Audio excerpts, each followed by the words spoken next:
বিসমিল্লাহির রহমানির রহিম। পরম করুণাময় ও অসীম দয়ালু আল্লাহর নামে শুরু।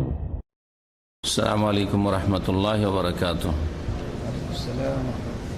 ইন্নাল হামদালিল্লাহ নাহমাদুহু ওয়া নাস্তাঈনুহু ওয়া নাস্তাগফিরুহ ওয়া নাউযু বিল্লাহি মিন শুরুরি আনফুসিনা ওয়া মিন সাইয়্যাতি আমালিনা।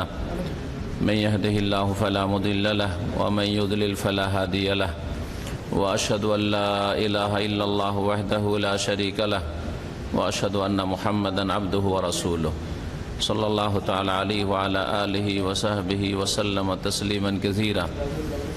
ইয়া আইয়ুহাল্লাযীনা আমানুত্তাকুল্লাহা হাক্কা তুকাতিহি ওয়া লা তামুতুন্না ইল্লা ওয়া আনতুম মুসলিমুন।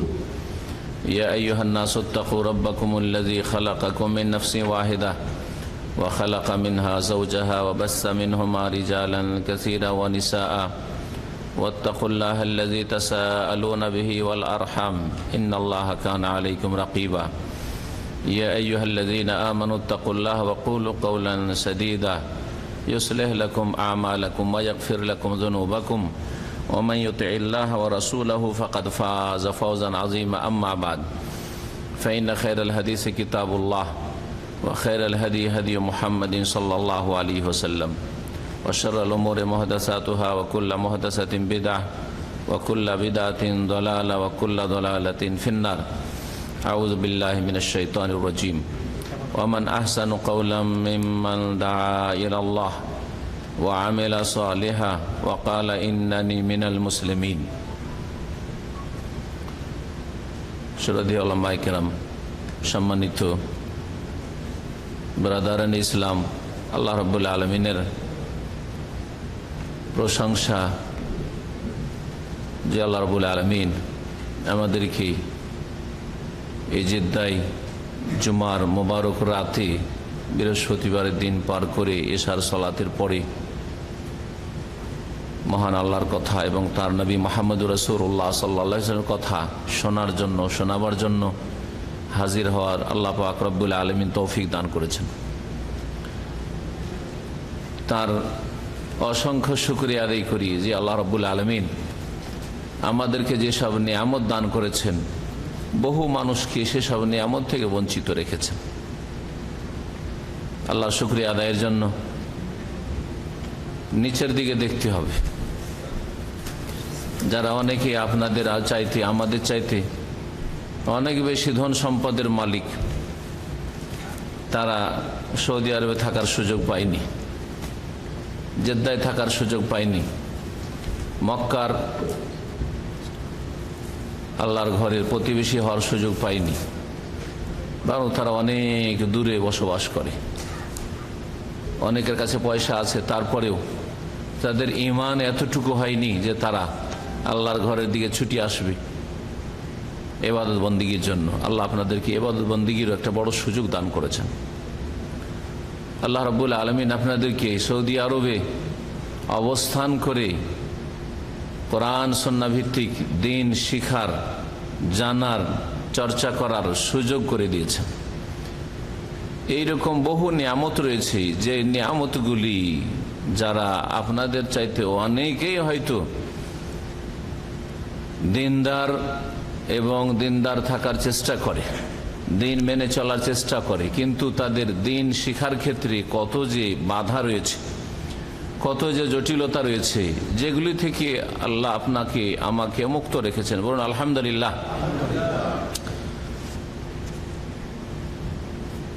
আল্লাহ রাব্বুল আলামিন তার এই দিন নাজিল করেছেন এবং এই দিনের হেফাজতের দায়িত্ব নিজেই নিয়েছেন। আল্লাহ রাব্বুল আলামিন এই দিনের হেফাজতের জন্য আম্বিয়া রসুলগণকে পাঠিয়েছেন। শেষ নবী মুহাম্মদুর রাসূলুল্লাহ সাল্লাল্লাহু আলাইহি সাল্লামকে দিয়ে এই দিনকে পূর্ণ করেছেন এবং এই দিনের যারা উত্তরাধিকারী ওয়ারিসিন, বিশেষ করে ওলামা, এবং ওলামা মানে মাদ্রাসা পড়াই আলেম হইতে হবে জরুরি নয়, দিন সম্পর্কে যারা জ্ঞান অর্জন করে যে কোনো উৎস থেকে, যে কোনো জায়গা থেকে, কোরআন সুন্নাহ ভিত্তিক কোরআন এবং হাদিসের জ্ঞান অর্জন করে, তারাই হচ্ছে ওলামা, তারা হচ্ছে ওয়ারাসাতুল আম্বিয়া। এই দিন তারা শিখবে, শিখার পরে নিজেরা আমল করবে আর তারপর অন্যদেরকে সেই দিকে দাওয়াত দেবে, আর এই দাওয়াতের পথে ধৈর্য ধারণ করবে, অটল থাকবে, অবিচল থাকবে, তাহলেই তারা লাভবান হতে পারবে, সফল হতে পারবে। এই কথাগুলি যে বললাম, সূরা আসরে আল্লাহ রাব্বুল আলামিন বলেছেন। সূরা আসরের তাফসীর করব না, তবে আপনাদেরকে শুধু ইঙ্গিত করে দিলাম শুরুতেই যে সফল মানুষ ওই ব্যক্তি, যেই ব্যক্তি দিন সম্পর্কে জ্ঞান অর্জন করার সুযোগ পেয়েছে, তৌফিক পেয়েছে এবং শিখেছে, সেই সুযোগকে কাজে লাগিয়েছে, দিন শেখার পরে দিনের প্রতি বিশ্বাস স্থাপন করেছে ইলমের ভিত্তিতে, তারপরে সেই দিন অনুযায়ী দ্বিতীয় যেটা হচ্ছে পদক্ষেপ আমল করেছে, নিজে সৎকর্মশীল হয়েছে, আর তৃতীয় পদক্ষেপ যেটি হচ্ছে আজকের আমাদের বিষয়বস্তু, দিন শিখার পরে, নিজে আমল করার পরে, কাজে পরিণত করার পরে অন্যদেরকেও দিনের পথে চালাবার জন্য আপ্রাণ চেষ্টা করতে হবে। এটা আমার আপনার জীবনের মুখ্য কাজ হইতে হবে যদি আপনি সত্যি সফল জীবন লাভ করতে চান। এই ছিল সমস্ত আম্বিয়া রসুলগণের জীবন, তাদের পেশা। যদি ডাক্তার সম্পর্কে জিজ্ঞেস করা হয় যে তাদের পেশা কি, তো বলবেন চিকিৎসা করা তাদের পেশা, শরীরের চিকিৎসা করা। যারা ইঞ্জিনিয়ার তাদের পেশা কি জানেন? ইঞ্জিনিয়ারদের পেশা ইঞ্জিনিয়ারিং কাজ। আম্বিয়া রসুলগণের পেশা কি? এক কথায় বলতে হবে যে তাদের পেশা ছিল দাওয়া ইলাল্লাহ, দিনের কাজের দাওয়াত দেওয়া। যদি আপনি সে দলে সামিল হতে পারেন, সেই পেশাটা গ্রহণ করতে পারেন, তো সবচেয়ে বড় ভাগ্যবান। আপনার পেশা হচ্ছে প্রিয় নবী মুহাম্মদুর রাসূলুল্লাহ সাল্লাল্লাহু আলাইহি সাল্লাম এবং তার পূর্বে যত আম্বিয়া রাসূলগণ এসেছেন তাদের পেশা। আপনি ধন্য, আপনি কামিয়াব।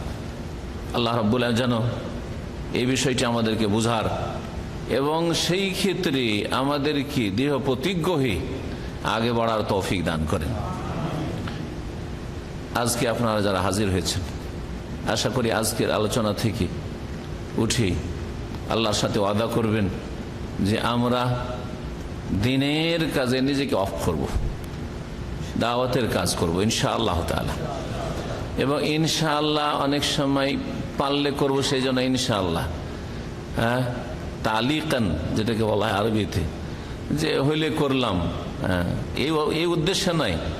এই জন্য এখানে ইনশাআল্লাহ ভালো কাজে, ইবাদত কাজে বলবেন যে নামাজ পড়বে ইনশাআল্লাহ, নাকি? অবশ্যই পড়বো নামাজ, ঠিক না? জি, ঠিক ওই রকমই দাওয়াতের কাজ হচ্ছে ইবাদত। দাওয়া ইলাল্লাহর কাজ হচ্ছে আম্বিয়া রসুলগণের কাজ। বিশেষ করে প্রিয় নবী মুহাম্মদুর রাসূলুল্লাহ সাল্লাল্লাহু আলাইহি সাল্লাম দাওয়াতের জন্য কত যে কষ্ট করেছেন, আর কত যে মেহনত পরিশ্রম করেছেন, আর সেই দাওয়াতে কেউ সাড়া না দিলে কত যে তিনি মানসিক দিক থেকে কষ্ট পেতেন, যে মনে হচ্ছে তিনি প্রাণ নাশ করবেন, বাঁচবেন না তিনি, আক্ষেপ করে। এই বিষয়গুলি কোরআনে কারিমে একাধিক জায়গায় মহান আল্লাহ রাব্বুল আলামিন বর্ণনা করেছেন।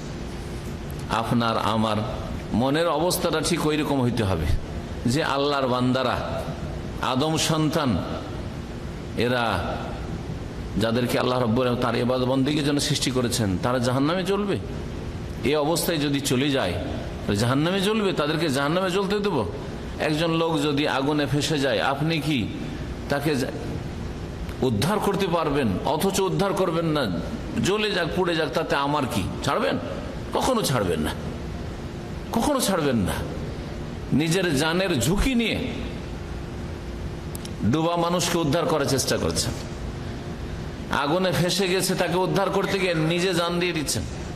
ফায়ার সার্ভিসের লোকেরা অনেকেই সেখানে প্রাণ দিয়ে দিচ্ছে মানুষকে উদ্ধার করতে গিয়ে। জি, এমনি জনগণ, আপনারা জানেন এরকম ঘটনা। জি, মানুষকে উদ্ধার করতে গিয়ে নিজেই শেষ হয়ে যাচ্ছে। এই দুনিয়ার আগুন থেকে বা দুনিয়ার বিপদ থেকে, আর দুনিয়ার আপনার দুনিয়া শেষ হয়ে যাচ্ছে, এই লোকটি আর বাঁচবে না, মরে যাবে না, মরতে দেবো না, একে উদ্ধার করবো। সেই জন্য সুবহানাল্লাহ, জ্বলে গেলে আগুনে, দুনিয়ার আগুনে জ্বলে গেলে মরে যাবে, আর কি হবে? মরে গেলে শেষ, দুনিয়ার আর কষ্ট নেই, যদি তার আখিরাত সুন্দর থাকে। কিন্তু চিন্তা করেন, তাকে বিনা দাওয়াতে তাকে যদি ছেড়ে দেন, পাশবিক জীবন যাপন করছে, মানুষকে যে উদ্দেশ্যে আল্লাহ রাব্বুল আলামিন সৃষ্টি করেছেন সেই রকম জীবন যাপন করে না, তাহলে তাকে মওতের পরে চিরকাল আগুনে জ্বলার জন্য ছেড়ে দিলেন। দুনিয়ার সামান্য কয়েক মিনিট আগুনে কষ্ট পাবে, তাতে আপনি ছেড়ে দিতে মোটেই আপনি রাজি না, কখনো ছাড়বেন না, আপনি ছাড়ছেন না। আর আপনি আখিরাতের চিরকালের আযাবে জ্বলার জন্য ছেড়ে দিবেন আপনি মানুষকে। এই দাওয়াতের কাজ আমাদেরকে করতে হবে। আল্লাহ রাব্বুল আলামিন যেন তৌফিক দান করেন। দাওয়াতের কাজ সম্পর্কে অনেক দিক রয়েছে, যদি আলোচনা করা যায়, একদিন দুই দিনের আলোচনা না, আর 1-2 ঘন্টা আলোচনা না। এর জন্য এক সপ্তাহের দৌড়া কোর্স করাতে হবে। আমরা সব কথা আলোচনা করব না, কয়েকটি কথা আলোচনা করব। দাওয়া ইলাল্লাহর ফজিলত, গুনাগুন, দিনের দাওয়াতের কাজ করলে কি পাবেন আপনি দায়ী হিসাবে, আপনার কি মর্যাদা রয়েছে এবং এই দাওয়াতের কাজের কি মর্যাদা রয়েছে। তারপরে দাওয়াতের ক্ষেত্রে আলোচনা করব যে দাওয়াতের ক্ষেত্রগুলি কি রয়েছে, আমরা কোন ফিল্ডে কাজ করব, ফিল্ডে কি হবে, দাওয়াতের ক্ষেত্রসমূহ সম্পর্কে আলোচনা করব। তারপরে যাদেরকে দাওয়াত দেব তাদের বিভিন্ন অবস্থা রয়েছে, তাদের অবস্থাগুলি আমাদেরকে জানতে হবে। যদি অবস্থা না জানি তাহলে আমাদের চিকিৎসা ভুল হবে। যেমন একজন চিকিৎসক, ডাক্তার যদি রোগীর অবস্থা না জানে, সব রোগীকে একই রকম করে চিকিৎসা করে, তাহলে সে ডাক্তারই হইতে পারে না। যে যেমন রোগে আক্রান্ত তার চিকিৎসা তেমন। তাহলে রোগীদের অবস্থা একজন ডাক্তারকে ভালো করে জানতে হয়, তারপরে তার জন্য চিকিৎসা নির্ণয় করতে হয় যে একে আমি কি দেব, কোন ধরনের ঔষধ দেব, ট্রিটমেন্টটা কেমন হবে।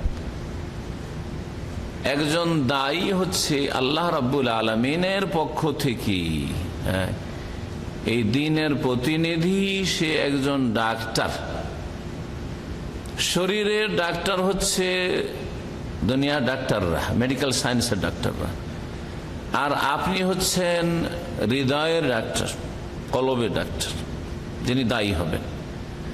রুহের ডাক্তার, আত্মার ডাক্তার, যিনি পুরো জীবনটাকে সুন্দর করার জন্য, শরীর শুধু সুন্দর করবেন, পুরো লাইফটাকে সুন্দর করার জন্য একজন চিকিৎসক। সুতরাং আপনাকে এই ক্ষেত্রে ভালো হেকিম যেমন হয় সেই রকম ভালো হেকিম হইতে হবে। সুতরাং যাদেরকে দাওয়াত দেবেন, মাদউ যারা, যাদেরকে দাওয়াত, তাদের অবস্থা জানতে হবে। আর তারপরে আরেকটি বিষয় বিস্তারিত আলোচনা করব, সেটা হচ্ছে যে আমরা যে দায়ী হব বা হয়েছি, তাদের গুণাবলী কেমন হওয়া উচিত, তাদের বৈশিষ্ট্য কেমন হওয়া উচিত, তাদের আখলাক চরিত্র কেমন হওয়া উচিত, তাদের করণীয় কি, তারা কেমন কোয়ালিটির হবে, এই বিষয়গুলি নিয়ে আলোচনা করব। প্রথম যে আয়াতটি আমাদের সম্মানিত ভাই শেখ আব্দুল্লাহ আল বাকি হাফিজাহুল্লাহ পাঠ করেছেন, আর আমিও সেটা দিয়ে শুরু করেছি, কারণ দাওয়া ইলাল্লাহর ক্ষেত্রে অনেক আয়াতই কোরআন কারীমে রয়েছে, কিন্তু এই আয়াত দিয়ে শুরু করা আমি আজকে ভালো মনে করছি। সূরা ফুসসিলাত, যার অপর নাম হচ্ছে, কে বলতে পারেন, সূরা ফুসসিলাত। আরব দেশের কোরআন কারীমে সূরা ফুসসিলাত লেখা আছে। আমাদের দেশের মানুষরা যারা ওখানকার কোরআন পড়ে ফুসসিলাত খুঁজে পাবেন না। হামিম আস-সাজদা, হামিম আস-সাজদা, হামিম সাজদার আয়াত নম্বর 33 মহান আল্লাহ তাতে ইরশাদ করেছেন দায়ীর ফজিলত সম্পর্কে, যে দ্বীনের দাওয়াতের কাজ করবে তার ফজিলত সম্পর্কে, তার মর্যাদা সম্পর্কে। ওমান আহসানু কাওলাম মিম্মান দাআ ইলাল্লাহ, ওর চাইতে ভালো কথা আর কার হতে পারে যেই ব্যক্তি আল্লাহর দিকে আহ্বান করে, আল্লাহর দিকে ডাকে। ওর চাইতে ভালো লোক আর কে হইতে পারে? ওর কথাগুলি সবচাইতে ভালো কথা, ওই লোক হচ্ছে সবচাইতে ভালো লোক। যার কথা সবচাইতে ভালো সেই ব্যক্তি সবচাইতে ভালো। যে সবচেয়ে ভালো তার কথাও সবচেয়ে ভালো। আর যদি এর উল্টো করে বলেন যে যার কথা সবচেয়ে ভালো আল্লাহর কাছে, সেই ব্যক্তি আল্লাহর কাছে সবচেয়ে ভালো। ওমান আহসানু কওলাম মিম্মান দা ইলাল্লাহ, এই দাওয়া ইলাল্লাহর কাজ আম্বিয়া রাসূলগণ আমাদের পূর্বে করে গেছেন। তারা সবচেয়ে ভালো মানুষ। এই ক্ষেত্রে মানব জাতি একমত, সমস্ত মানুষ একমত যে মানব জাতির মধ্যে সেরা, শ্রেষ্ঠ, সবচেয়ে ভালো মানুষ আম্বিয়া এবং রাসূলগণ। হয়তো কোন নবীকে মানে না, সেটা আলাদা কথা, কিন্তু যদি কোন নবীকে হয়তো মানে, মুসলিম ছাড়া অন্যরা যারা আছে যেমন ইহুদি নাসারারা, যেই নবীকে মানে, যদিও সেই নবীর আসল দাওয়াতকে মানে না, কিন্তু সেই নবীর সাথে তাদের সম্পৃক্ততার তারা পরিচয় দিয়ে থাকে যে আমরা সেই নবীর উম্মত ইত্যাদি। আর নবীদের শ্রদ্ধা আছে। বিশেষ করে ইব্রাহিম আলাইহিস সালাতু সালাম এমন এক ব্যক্তিত্ব, এমন এক রাসূল খলিলুল্লাহ, যিনি উম্মতে মুসলিমার ইমাম, জি, মিল্লাতে ইব্রাহিমের আল্লাহ রাব্বুল আলামিন অনুসরণ করতে বলেছেন। আর মুসলিমরা শুধু ইব্রাহিম খলিলুল্লাহ, সমস্ত নবী রাসূলগণকে শ্রদ্ধার সাথে বিশ্বাস করে। যদিও বিস্তারিত ঈমান, বিশ্বাস এবং অনুসরণ নবী মুহাম্মদ রাসূলুল্লাহ সাল্লাল্লাহু আলাইহি ওয়াসাল্লামের, কিন্তু সমস্ত নবী প্রতি আমরা ঈমান রাখি। লা নুফাররিকু বাইনা আহাদিম মির রাসূলিহি। আর অন্যান্য জাতিরা, ইহুদিরা নেন, খ্রিস্টান নেন, মুসলিম উম্মত, আহলে কিতাব যারা, সকলেই কিন্তু ইব্রাহিম আলাইহিস সালামকে শ্রদ্ধা করে, ইব্রাহিম আলাইহিস সালামকে শ্রদ্ধা করে। তারপরে কেউ শুধু মুসা আলাইহিস সালামের সাথে নিজের সম্পর্ক রাখে, আর বাকি ঈসা আলাইহিস সালামের প্রতি বিশ্বাস করে। যেমন ইহুদিরা ঈসা আলাইহিস সালাম এর উপর মিথ্যা অপবাদ দিয়েছে, ঈসা আলাইহিস সালামের মায়ের উপর মিথ্যা অপবাদ দিয়েছে ইত্যাদি। খ্রিস্টানরা মুসা ঈসাকে মানে, কিন্তু মুহাম্মদ রাসূলুল্লাহ সাল্লাল্লাহু আলাইহি ওয়াসাল্লামের রিসালাতকে মানে না। কিন্তু এমনিতে একটা আম ধারণা আছে যারা আসমানি দিনে বিশ্বাসী, যদিও বিকৃত দিন তাদের বর্তমানে, যে আম্বিয়া রাসূলগণ সবচেয়ে ভালো মানুষ। কেন ভালো মানুষ?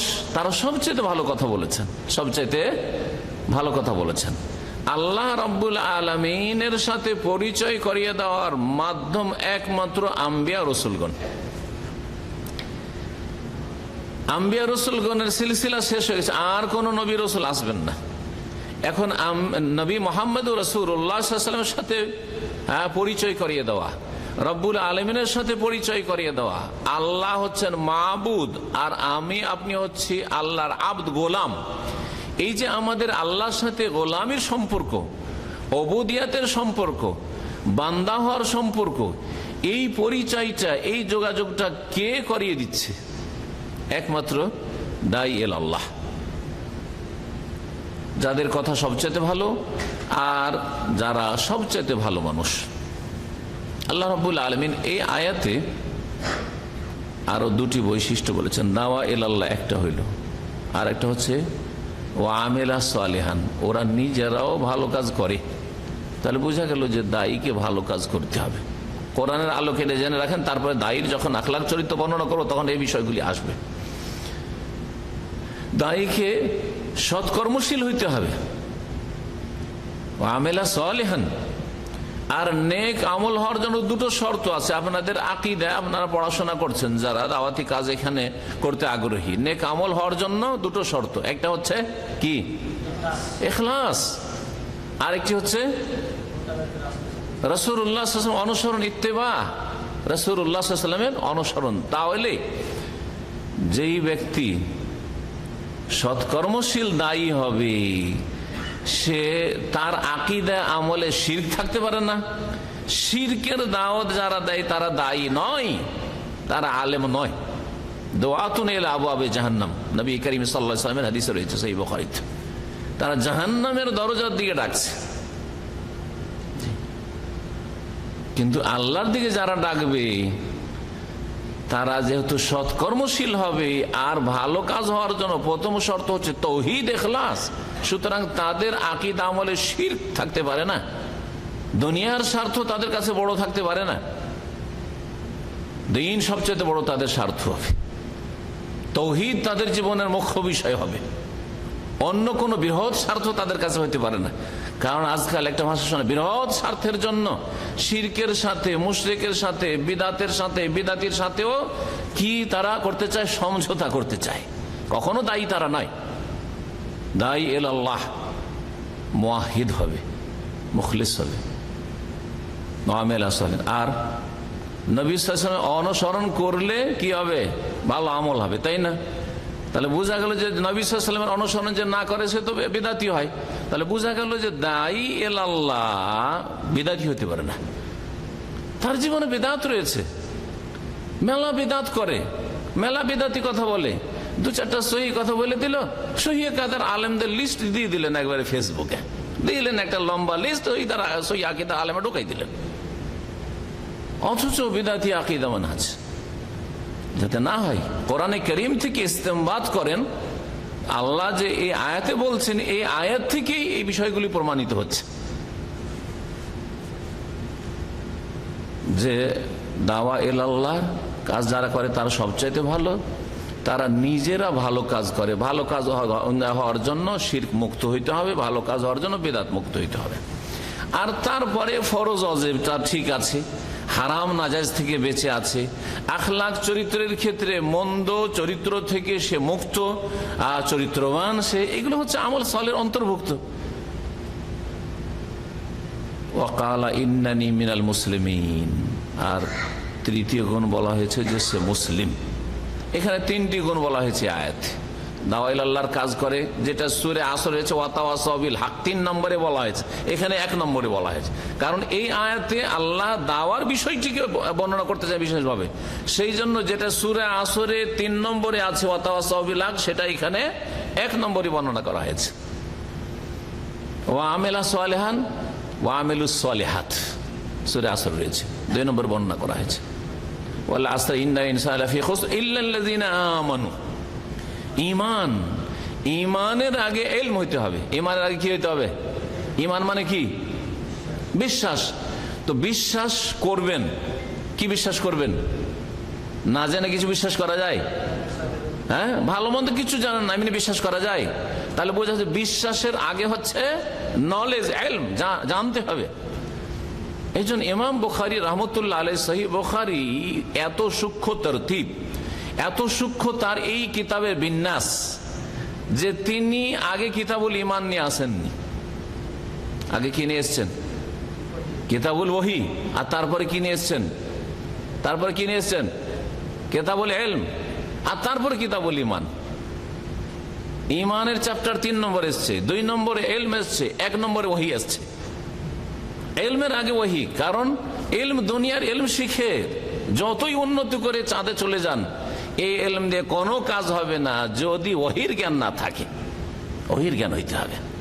আমাদের জ্ঞানের উৎস হইতে হবে কোরআন এবং সুন্নাহ।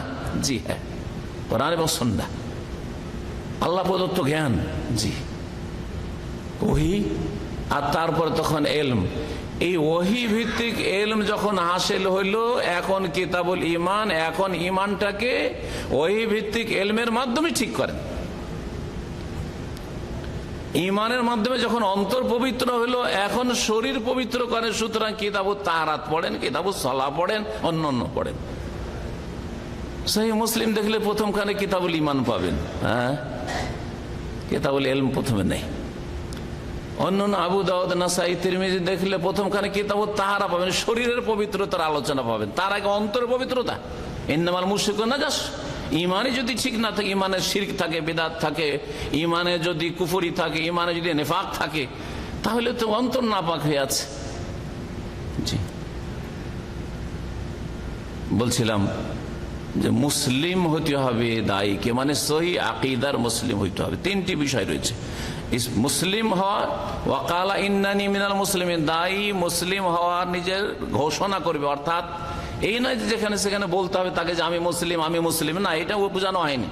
এখানে বোঝানো হয়েছে যে ইসলামের পরিচয় দিতে কখনো লজ্জাবোধ করবে না, হীনমন্যতাই ভুগবে না, যে আমি দুর্বল, আমরা দুর্বল, এমনিতে আজকাল দাড়ি রাখলে, ইসলামের কথা বললে জঙ্গি বলছে, তো আরো কত কি সন্ত্রাসী বলছে, আর মৌলবাদী বলছে, আর সুতরাং এই সব ইসলামের কথা বলতে যাব না, এই যেন হীনমন্যতা না থাকে।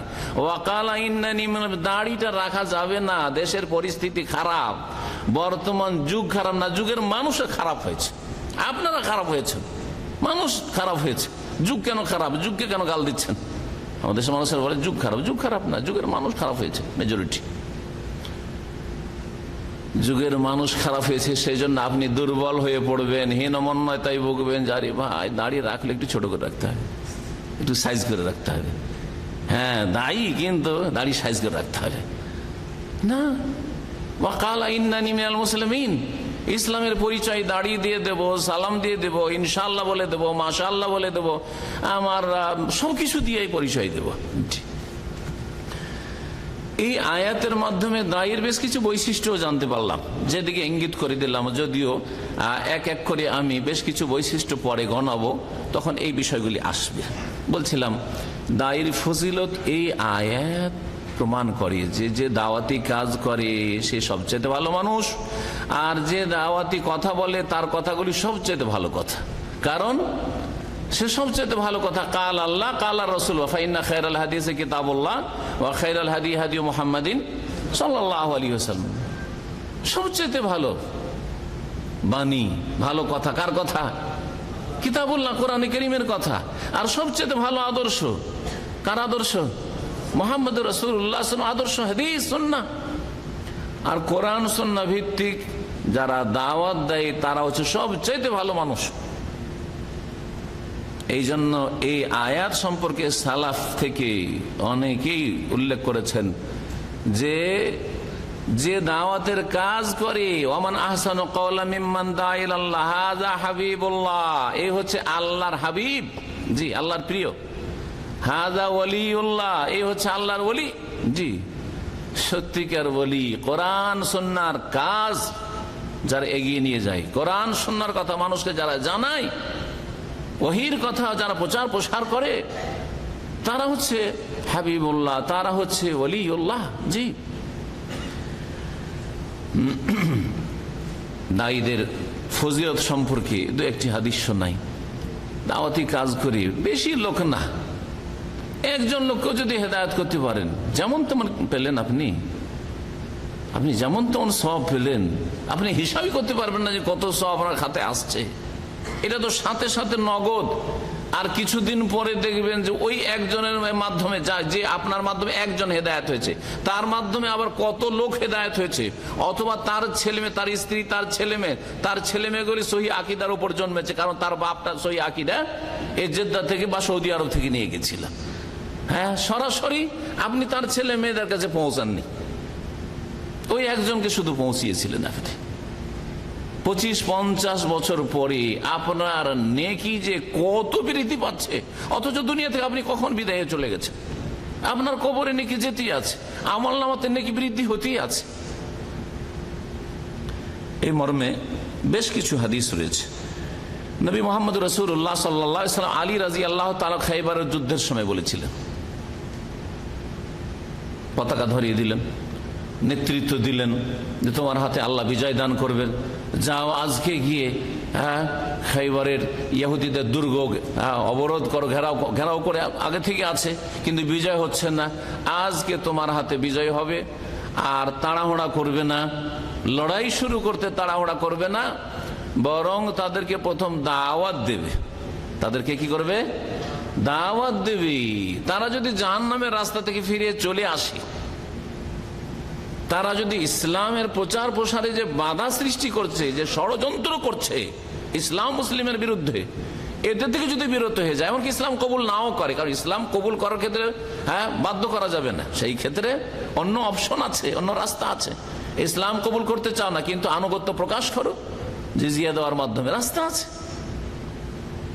লা ইকরাহা ফিদ্দিন, দিন কবুল করার জন্য, ইসলাম কবুল করার জন্য বাধ্য করার কোনো অবকাশ নেই, কোনো সওয়াব হবে না কাউকে জবরদস্তি তাকে কোনো কথা বলিয়ে নিলে, যতক্ষণ পর্যন্ত তার অন্তর পরিবর্তন না হবে। নবী মুহাম্মদ রাসূলুল্লাহ সাল্লাল্লাহু আলাইহি ওয়াসাল্লাম বলছেন যে তাড়াহুড়া করবে না যুদ্ধ শুরু করতে। ফাওয়াল্লাহি, আল্লাহর কসম করে বলছি, আলী শোনো, লা ইয়াহদি আল্লাহু বিকা রাজুলান ওয়াহিদান, তোমার দ্বারা যদি একজন মানুষকে আল্লাহ হেদায়েত করেন, কয়জনকে? একজনকে। তাও কাকে বলছেন? এ উম্মতের রাসূলুল্লাহ সাল্লাল্লাহু আলাইহি ওয়াসাল্লামের পরে আবু বকর, তারপরে ওমর, তারপর ওসমান, তারপর আলী, 4 নম্বর। এই উম্মতের চতুর্থ ব্যক্তিকে রাসূলুল্লাহ সাল্লাল্লাহু আলাইহি ওয়াসাল্লাম বলছেন যে তোমার মাধ্যমে বেশি লোক না, একজনও যদি হেদায়েত হয় সেটাকে তুচ্ছ মনে করিও না।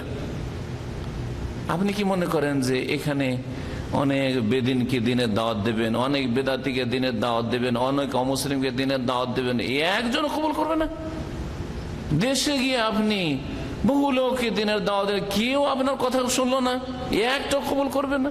আর নাও যদি কবুল করে, তারপরে আপনার ফলাফল সাব্যস্ত, আপনি লাভবান, আপনি কখনো ক্ষতিগ্রস্ত না। যারা কবুল করলো তারা ক্ষতিগ্রস্ত, কারণ আপনি পৌঁছিয়ে দিয়েছেন, আপনার কাজ আপনি করে দিয়েছেন। আল্লাহর কাজ হচ্ছে তার অন্তরকে পরিবর্তন করা। আল্লাহ তাদের জন্য হেদায়েত চাননি, সুতরাং তারা হেদায়েত হয়নি, কিচ্ছু করার নেই আপনার সেখানে। লাইসা আলাইকা হুদাহুম, আল্লাহ বলছেন, হে নবী, তোমার দায়িত্ব হেদায়েত করা তাদেরকে, তোমার ক্ষমতা হেদায়েত করা। ওয়ালাকিন্নাল্লাহ ইয়াহদি মান ইয়াশা, আল্লাহ যাকে চাইবেন হেদায়েত করবেন। কিন্তু আপনাকে হেদায়েতের কথা পৌঁছে দিতে হবে, এই কাজটা আপনাকে করতে হবে, নাহলে জবাব দিতে হবে। যদি তারা ধরে নেই, এ তো গ্রামে এসেছিল সৌদি আরব থেকে, আমাদেরকে বলেনি তো, তাহলে আপনি মুক্তি পাবেন না, আপনাকেও তাদের সাথে জাহান্নামে যেতে হবে। সুতরাং আপনি পৌঁছে দিলে লাভবান, বেনিফিট আপনার। লা ইয়াহদি আল্লাহু বিকা রাজুলান ওয়াহিদান, তোমার দ্বারা যদি আল্লাহ একজন লোককে হেদায়েত করেন, খায়রুন লাকা, তোমার জন্য কল্যাণকর হবে, মিন হুমরিন নাম, লাল উটের চাইতেও বেশি, লাল উটের চাইতেও বেশি ভালো হবে। সেই যুগে সবচাইতে দামি ছিল লাল উট আরবদের কাছে, কারণ আরবদের কাছে হয় বকরি ছাগল আছে, আর না হলে উট আছে। বকরি ছাগলের চাইতে উটের দাম বেশি, আর উটের মধ্যে লাল উটের দাম সবচেয়ে বেশি, লাল উটের দাম সবচেয়ে বেশি।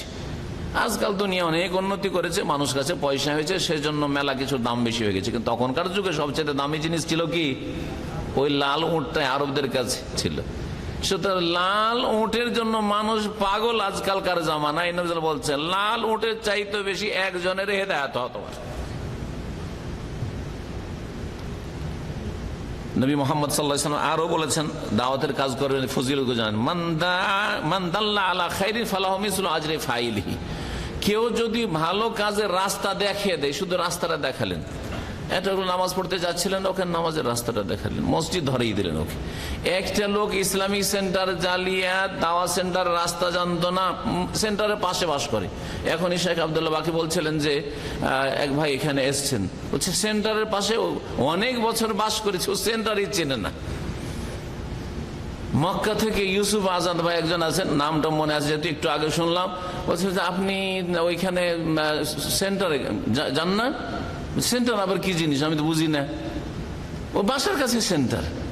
জি, এই যে সেন্টারটা দেখিয়ে দিলেন আপনি, এই যে দেখিয়ে দেওয়ার মাধ্যমে ও তৌহিদ পেয়েছে, সুন্নাহ পেয়েছে, শিরক ছেড়েছে, বিদআত ছেড়েছে, কুসংস্কার ছেড়েছে, বাপ দাদার মন গড়া ধর্মকর্ম ছেড়েছে, দলিল বুঝতে শিখেছে যে দলিল ভিত্তিক আমাকে জীবন যাপন করতে হবে। জি, মানদাল্লা আলা খাইরিন, যদি কাউকে একটা ভালো রাস্তা দেখিয়ে দিতে পারে কেউ, ফালাহু মিসলু আজরে ফাইলিহি, তার জন্য ওই ব্যক্তি যত আমলগুলি করবে তার সমান আল্লাহ নিজের রহমত থেকে, বরকত থেকে দেবেন, আলাদা করে দেবেন আল্লাহ রাব্বুল, কারো কেটে দেবেন না। এই হাদিস সহিহ মুসলিমে রয়েছে। নবী মুহাম্মদ সাল্লাল্লাহু আলাইহি ওয়াসাল্লাম আরো বলেছেন সহিহ মুসলিম আরেকটি হাদিসে, মান দাল্লা ইলা হুদান, কেউ যদি হেদায়েতের দিকে ডাকে, গুমরাহির দিক থেকে, ভুল পথে, হেদায়েতের দিকে হচ্ছে মানে জান্নাতের দিকে ডাকছেন, আর ও ছিল জাহান্নামের দিকে। ছিল কোন দিকে? জাহান্নামের রাস্তা হচ্ছে দালাল, জাহান্নামের রাস্তা হচ্ছে শিরক, জাহান্নামের রাস্তা হচ্ছে বিদআত, জাহান্নামের রাস্তা হচ্ছে ফরজ ওয়াজিব আদায় না করা, নামাজ না পড়া, জাহান্নামের রাস্তা হচ্ছে হারাম খাওয়া, হারাম দেখা, হারাম পাপে লিপ্ত থাকা, জাহান্নামের কাজ হচ্ছে কুফরির জীবন যাপন করা, নাস্তিকতা, বেদিনী বা অমুসলিম থেকে যাওয়া। হিদায়াতের রাস্তা, জান্নাতের রাস্তা দেখিয়ে দিলেন। মান দা ইলা হুদান কানা লাহু মিসলু আজরি মান মিসলু উজুরি মান তাবিআহু, নবী সাল্লাল্লাহু আলাইহি ওয়াসাল্লাম বলছেন যে যেই ব্যক্তি হেদায়েতের দিকে রাখবে কানা লাহু মিনাল আজরি মিসলা উজুরি মান তাবিআহু, তার যত লোক অনুসরণ করবে অত লোকের নেকি তার খাতায় আসবে। হেদায়েতের দিকে ডাকতে ডাকতে দেখা গেল যে একসময় আপনার মাধ্যমে 100 লোক হয়েছে, 100 লোকের নেকি আপনার খাতায় আসতে থাকবে। যেমন একটু আগে বলছিলাম, এই 100 লোক যদি সরাসরি হয়ে যায়, 100 লোক থেকে কত লোক আবার হেদায়েত হতে পারে। একজন যদি 10টা করে হেদায়েত করে, ওগুলো আসবে না? ওগুলো কোত্থেকে আসলো? আপনার মাধ্যমেই তো আসলো। জি, আপনার মাধ্যমে প্রথম ব্যক্তি এইগুলো হেদায়েত হয়েছে। লা ইয়ানকুসু যালিকা মিন উজুরিহিম শাইআন, এই যে দেওয়া হইল নেকি, ওদের কেটে কেটে দেওয়া হবে না, আল্লাহ নিজের পক্ষ থেকে দেবেন। এই বেশ কিছু হাদিস রয়েছে দাওয়াতি কাজের ফজিলত সম্পর্কে। দাওয়াতের ক্ষেত্র জানতে হবে আপনাকে, যাতে করে চিকিৎসাটা ঠিকভাবে করতে পারেন। আর একটি ক্ষেত্রেই শুধু আপনি সীমাবদ্ধ না থাকেন। দাওয়াতের একটা ক্ষেত্র হচ্ছে যারা জন্মগত কাফির, অমুসলিম। আজকাল লোকের অমুসলিম বলছে, আল্লাহ তাদেরকে কুফফারও বলেছেন, মুশরিকিন বলেছেন। কাফের মুশরিক যারা জন্মগতই যারা অমুসলিম, তাদেরকে ইসলামের দাওয়াত দেবেন। আপনার ভাষাভাষী হইলে আপনার দায়িত্ব বেশি। আপনার ভাষাভাষী না, কিন্তু এমন ভাষা যে ভাষা আপনি জানছেন, তাহলে আপনার দায়িত্ব আছে। আর যদি আপনি তার ভাষা না বোঝেন, তাহলে এমন ব্যক্তিকে ওখানে ফিট করে দিলেন, দেখিয়ে দিলেন, বা নিয়ে গেলেন, বা তার মাধ্যমে কথা বলান, যার মাধ্যমে কথাগুলি বুঝাইতে পারে। এটাও আপনার দাওয়াতের কাজ। এই কাজগুলি আমরা অনেক সময় করতে পারবো। বা সেই দায়ীর কাছে, ওই ভাষাভাষীর দায়ীর কাছে ওই লোকটিকে কোন রকম নিয়ে যাওয়ার ব্যবস্থা করে দিলেন। অমুসলিমদের ক্ষেত্রে একটা। দ্বিতীয় ক্ষেত্র হচ্ছে যারা ইসলাম পালন করে কিন্তু ভুল ইসলাম পালন করে। ইসলাম পালন করে না, মুসলিম, কিন্তু ভুল ইসলামকে সহি ইসলাম মনে করে, শিরক করে, ওটাকে ইসলাম মনে করে। কবর, মাজার পূজা আর পীর ধরা, এগুলি হচ্ছে ইসলাম তাদের। শিরকি আকীদা এগুলি তাদের ইসলাম। বেদাত করে আর মনে করে যে এটাই সওয়াবের কাজ। ঈদ মিলাদুন নবী করে জান্নাত যাওয়ার আশা রাখে, শবে বরাত করে জান্নাতের আশা রাখে, নাওয়াইতু পড়ে জান্নাতের আশা রাখে, সম্মিলিত মোনাজাত করে জান্নাতের আশা রাখে, ইত্যাদি ইত্যাদি। এইরকম বহু বিদআত মুসলিম সমাজে রয়েছে, জীবনের বহু ক্ষেত্রে। যারা ধার্মিক কিন্তু ভুল ধর্ম করে, এরা 3 রকমের। যারা ধার্মিক কিন্তু ভুল ধর্মকর্ম করে, এদেরকে দাওয়াত দিতে হবে। এটা আমাদের জন্য একটা গুরুত্বপূর্ণ ক্ষেত্র। এটা হচ্ছে খুব গুরুত্বপূর্ণ ক্ষেত্র। জেদ্দা একজন বড় শেখ দাম্মাম খোবারে থাকতেন, এসেছেন। আপনারা হয়তো আরবি শেখ নাম জানেন, মোহাম্মদ সোয়ালেহ, শেখ মোহাম্মদ সোয়ালেহ আল মুনাজ্জেদ নাম শুনেছেন না? ওনার একটা কোর্স ছিল আজকে থেকে 18-19 বছর আগে। গুরুত্বপূর্ণ একটি কথা উনি বলেছিলেন ওখানে, যে কথাটি আমি আমার অনেক আলোচনাতে বলেছি, আজকেও বলছি ওই কথাটি। সেটা হচ্ছে অমুসলিমদেরকে দাওয়াত দেওয়া আর মুসলিম সমাজের যে মুসলিম সমাজের দুটো যে ক্ষেত্র রয়েছে, এদের দাওয়াত দেওয়া। এর উদাহরণ হচ্ছে কি রকম, একজন ব্যবসায়ীর আসল পুঁজি যেটা ব্যবসাতে লাগিয়েছে, খাটিয়েছে, আর লভ্য অংশ, দুটো জিনিস, তাই না?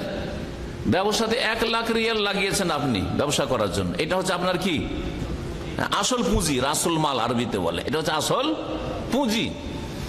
আর ওখান থেকে বছরে আশা করছেন যে 50,000 যদি লাভ হয়ে যায় ভালো, খরচ খরচা বাদ দিয়ে, বা কিছু মাসে কিছু লাভ হয়ে আসছে, এটা হচ্ছে লভ্য অংশ।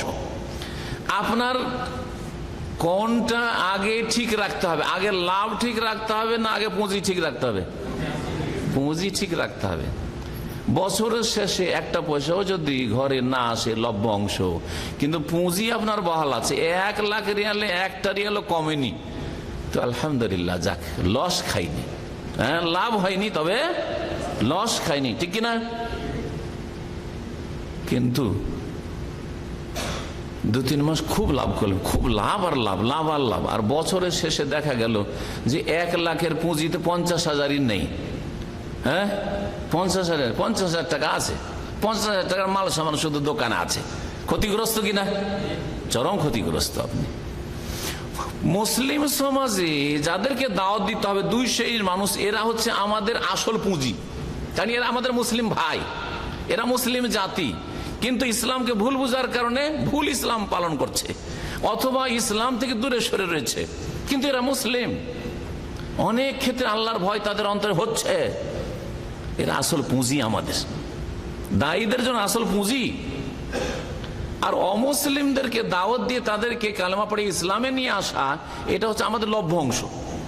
এটা হচ্ছে আমাদের লভ্য অংশ। লভ্য অংশ লাভ হলে ভালো, আলহামদুলিল্লাহ।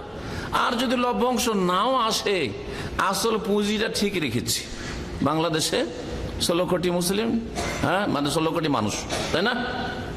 হ্যাঁ, না আর বেশি হয়ে গেছে এখন? হ্যাঁ, ধরেন 16 কোটি ধরেন, 17 কোটি, 1 কোটি বাড়িয়ে দেন, 16 কোটি মানুষ ধরেন। জি হ্যাঁ, এর মধ্যে ধরে নিলাম 1-2 কোটি বাদ দিয়ে 14 কোটি 15 কোটি মুসলিম ধরেন। এই 14-15 কোটি মুসলিমকে যদি মুসলিম টিকিয়ে রাখতে পারি, এটা আমাদের বড় বেনিফিট, বাড়ুক আর নাই বাড়ুক। হ্যাঁ, 1-2 কোটি যে অমুসলিম আছে, মুসলিম আনাতে পারি আর নাই পারি, অসুবিধা নেই, কিন্তু আমাদের আসল পুঁজি ঠিক আছে। কিন্তু আসল পুঁজি যদি গায়েব হয়ে যায়, 15 কোটির মধ্যে 13 কোটি শিরক বিদআতে লেগে আছে, এরকম যদি হয়, আর যারা শিরক বিদআতে লেগে আছে তাদের অধিকাংশ, আর যারা শিরক বিদআত করেন না তাদের অধিকাংশ, বাকি যে 1-2 কোটি বাঁচলো, ওই 1-2 কোটির মধ্যে আপনার 50 লাখ ছাড়া বাকি সব বেনামাজি। তা আসল পুঁজি শেষ, আসল পুঁজি শেষ, আমাদের কিছু পুঁজি নেই। তাহলে বোঝা গেছে কিনা? আমাদের পুঁজি রক্ষা করার চেষ্টা করতে হবে। লভ্য অংশ হচ্ছে অমুসলিমদের দাওয়াত, আর আমাদের আসল পুঁজি হচ্ছে মুসলিম সমাজে যারা শিরকে লিপ্ত, ধর্মের নামে শিরক করে জান্নাতে যেতে চায়, কবর মাজার পূজা করে জান্নাতে যেতে চায়, পীর ধরে জান্নাতে যেতে চায়। জি হ্যাঁ, বিদাতি জিকির করে, আর নাচ গান, আর নারী পুরুষ একাকার হয়ে জিকির করে, আর এইসব হালকায় জিকিরের বেদাতি খানকায় এইসব হালকায় জিকির করে, 6 লতিবার জিকির করে জান্নাতে যেতে চায়। এদেরকে হেদায়েত করা হয়েছে। এটা মুসলিম ভাই আমাদের বিভ্রান্তির শিকার হয়ে আছে, জাহান্নামে চলে যাবে অবস্থায় চলে গেলে। এদেরকে রক্ষা করতে হবে। শিরককারীরা, বেদাতকারীরা, তৃতীয় আরেকটি দল আছে যারা ধর্মের নামে গুমরাহ, তারা হচ্ছে চরমপন্থী। চরমপন্থী যারা সন্ত্রাসী, জি হ্যাঁ, মুসলিম খুন করাকে জান্নাতে যাওয়ার কাজ মনে করে, জি জঙ্গি, জি ফাসাদকে জিহাদ মনে করে। কি মনে করে? ফাসাদ করে আর ওকে জিহাদ মনে করে। মনে করে যে মুসলিম শাসক সব তাগুত, এই হলো বাড়াবাড়ি তাদের ফতুয়া, সুতরাং কি করতে হবে? সুযোগ পেলে মেরে দিতে হবে। হ্যাঁ, যখন ইসলামী আইন দিয়ে দেশে বিচার হয় না, সুতরাং দেশের জজ, উকিল, আর এইসব ব্যারিস্টার এইসব যারা আছে, আর কর্মকর্তা অ্যাডমিনিস্ট্রেশনে যারা আছে, এরা সব তাগুত, আর তাগুতের দোসর, আর তাগুতের সহযোগী, সুতরাং এদের রক্ত হালাল। এরা হচ্ছে চরমপন্থী। বুঝা গেছে? ধর্মের নামে কি হয়েছে? ফাসাদ করে জেহাদ মনে করছে, কাজটি তাদের ফাসাদ, কিন্তু মনে করে যে আমরা কি করছি? জেহাদ করছি। এদেরকে হেদায়েতের চেষ্টা করতে হবে, কারণ এরা আমাদের মুসলিম ভাই যারা পথভ্রষ্ট হয়ে গেছে, জাহান্নামের রাস্তায় চলে গেছে, আসল পুঁজি গায়েব হয়ে যাচ্ছে আমাদের। ধর্মের নামে এই 3টি দল গুমরাহ হয়েছে যুগে যুগে। শিরককারীরা মুসলিম সমাজের, বেদাতকারীরা, আর এই চরমপন্থী খারেজিরা। চরমপন্থী খারেজিরা, এদেরকে দাওয়াত দিতে হবে। তৃতীয় ক্ষেত্র মুসলিম সমাজের ফাসেক লোকেরা, যারা পাপকে পাপ জেনেও পাপ করে, জানে যেগুলি পাপ, তারপরে পাপ করে। বেনামাজি কি জানে না যে আমি অন্যায় করছি? জানে না। এদের মাঝে, এই ফাসেকদের মাঝে, আর যারা শিরক বিদআত আর চরমপন্থা অবলম্বন করছে, এদের মাঝে পার্থক্য কি? পার্থক্য হচ্ছে যে শিরককারীরা মনে করে, পাপ করে মনে করে যে সওয়াবের কাজ করছি। বেদাতীরা মনে করে যে বেদাত করে আমি কি করছি? সওয়াবের কাজ করছি। জঙ্গি বা চরমপন্থী যারা খারেজি, তারা মনে করে যে এই করে ফাসাদ করে সে জিহাদ করছি, সওয়াবের কাজ করছি, জান্নাতে যাওয়ার কাজ করছি। বুঝা গেছে? পক্ষান্তরে বেনামাজিও বুঝে যে কাজটা ভালো করছে না, হুজুর দোয়া করবেন, তাই না? জি হ্যাঁ। সুদখোর মনে করে সওয়াবের কাজ করছি না, লোভ সামলাইতে পারে না, সুদ খাচ্ছে।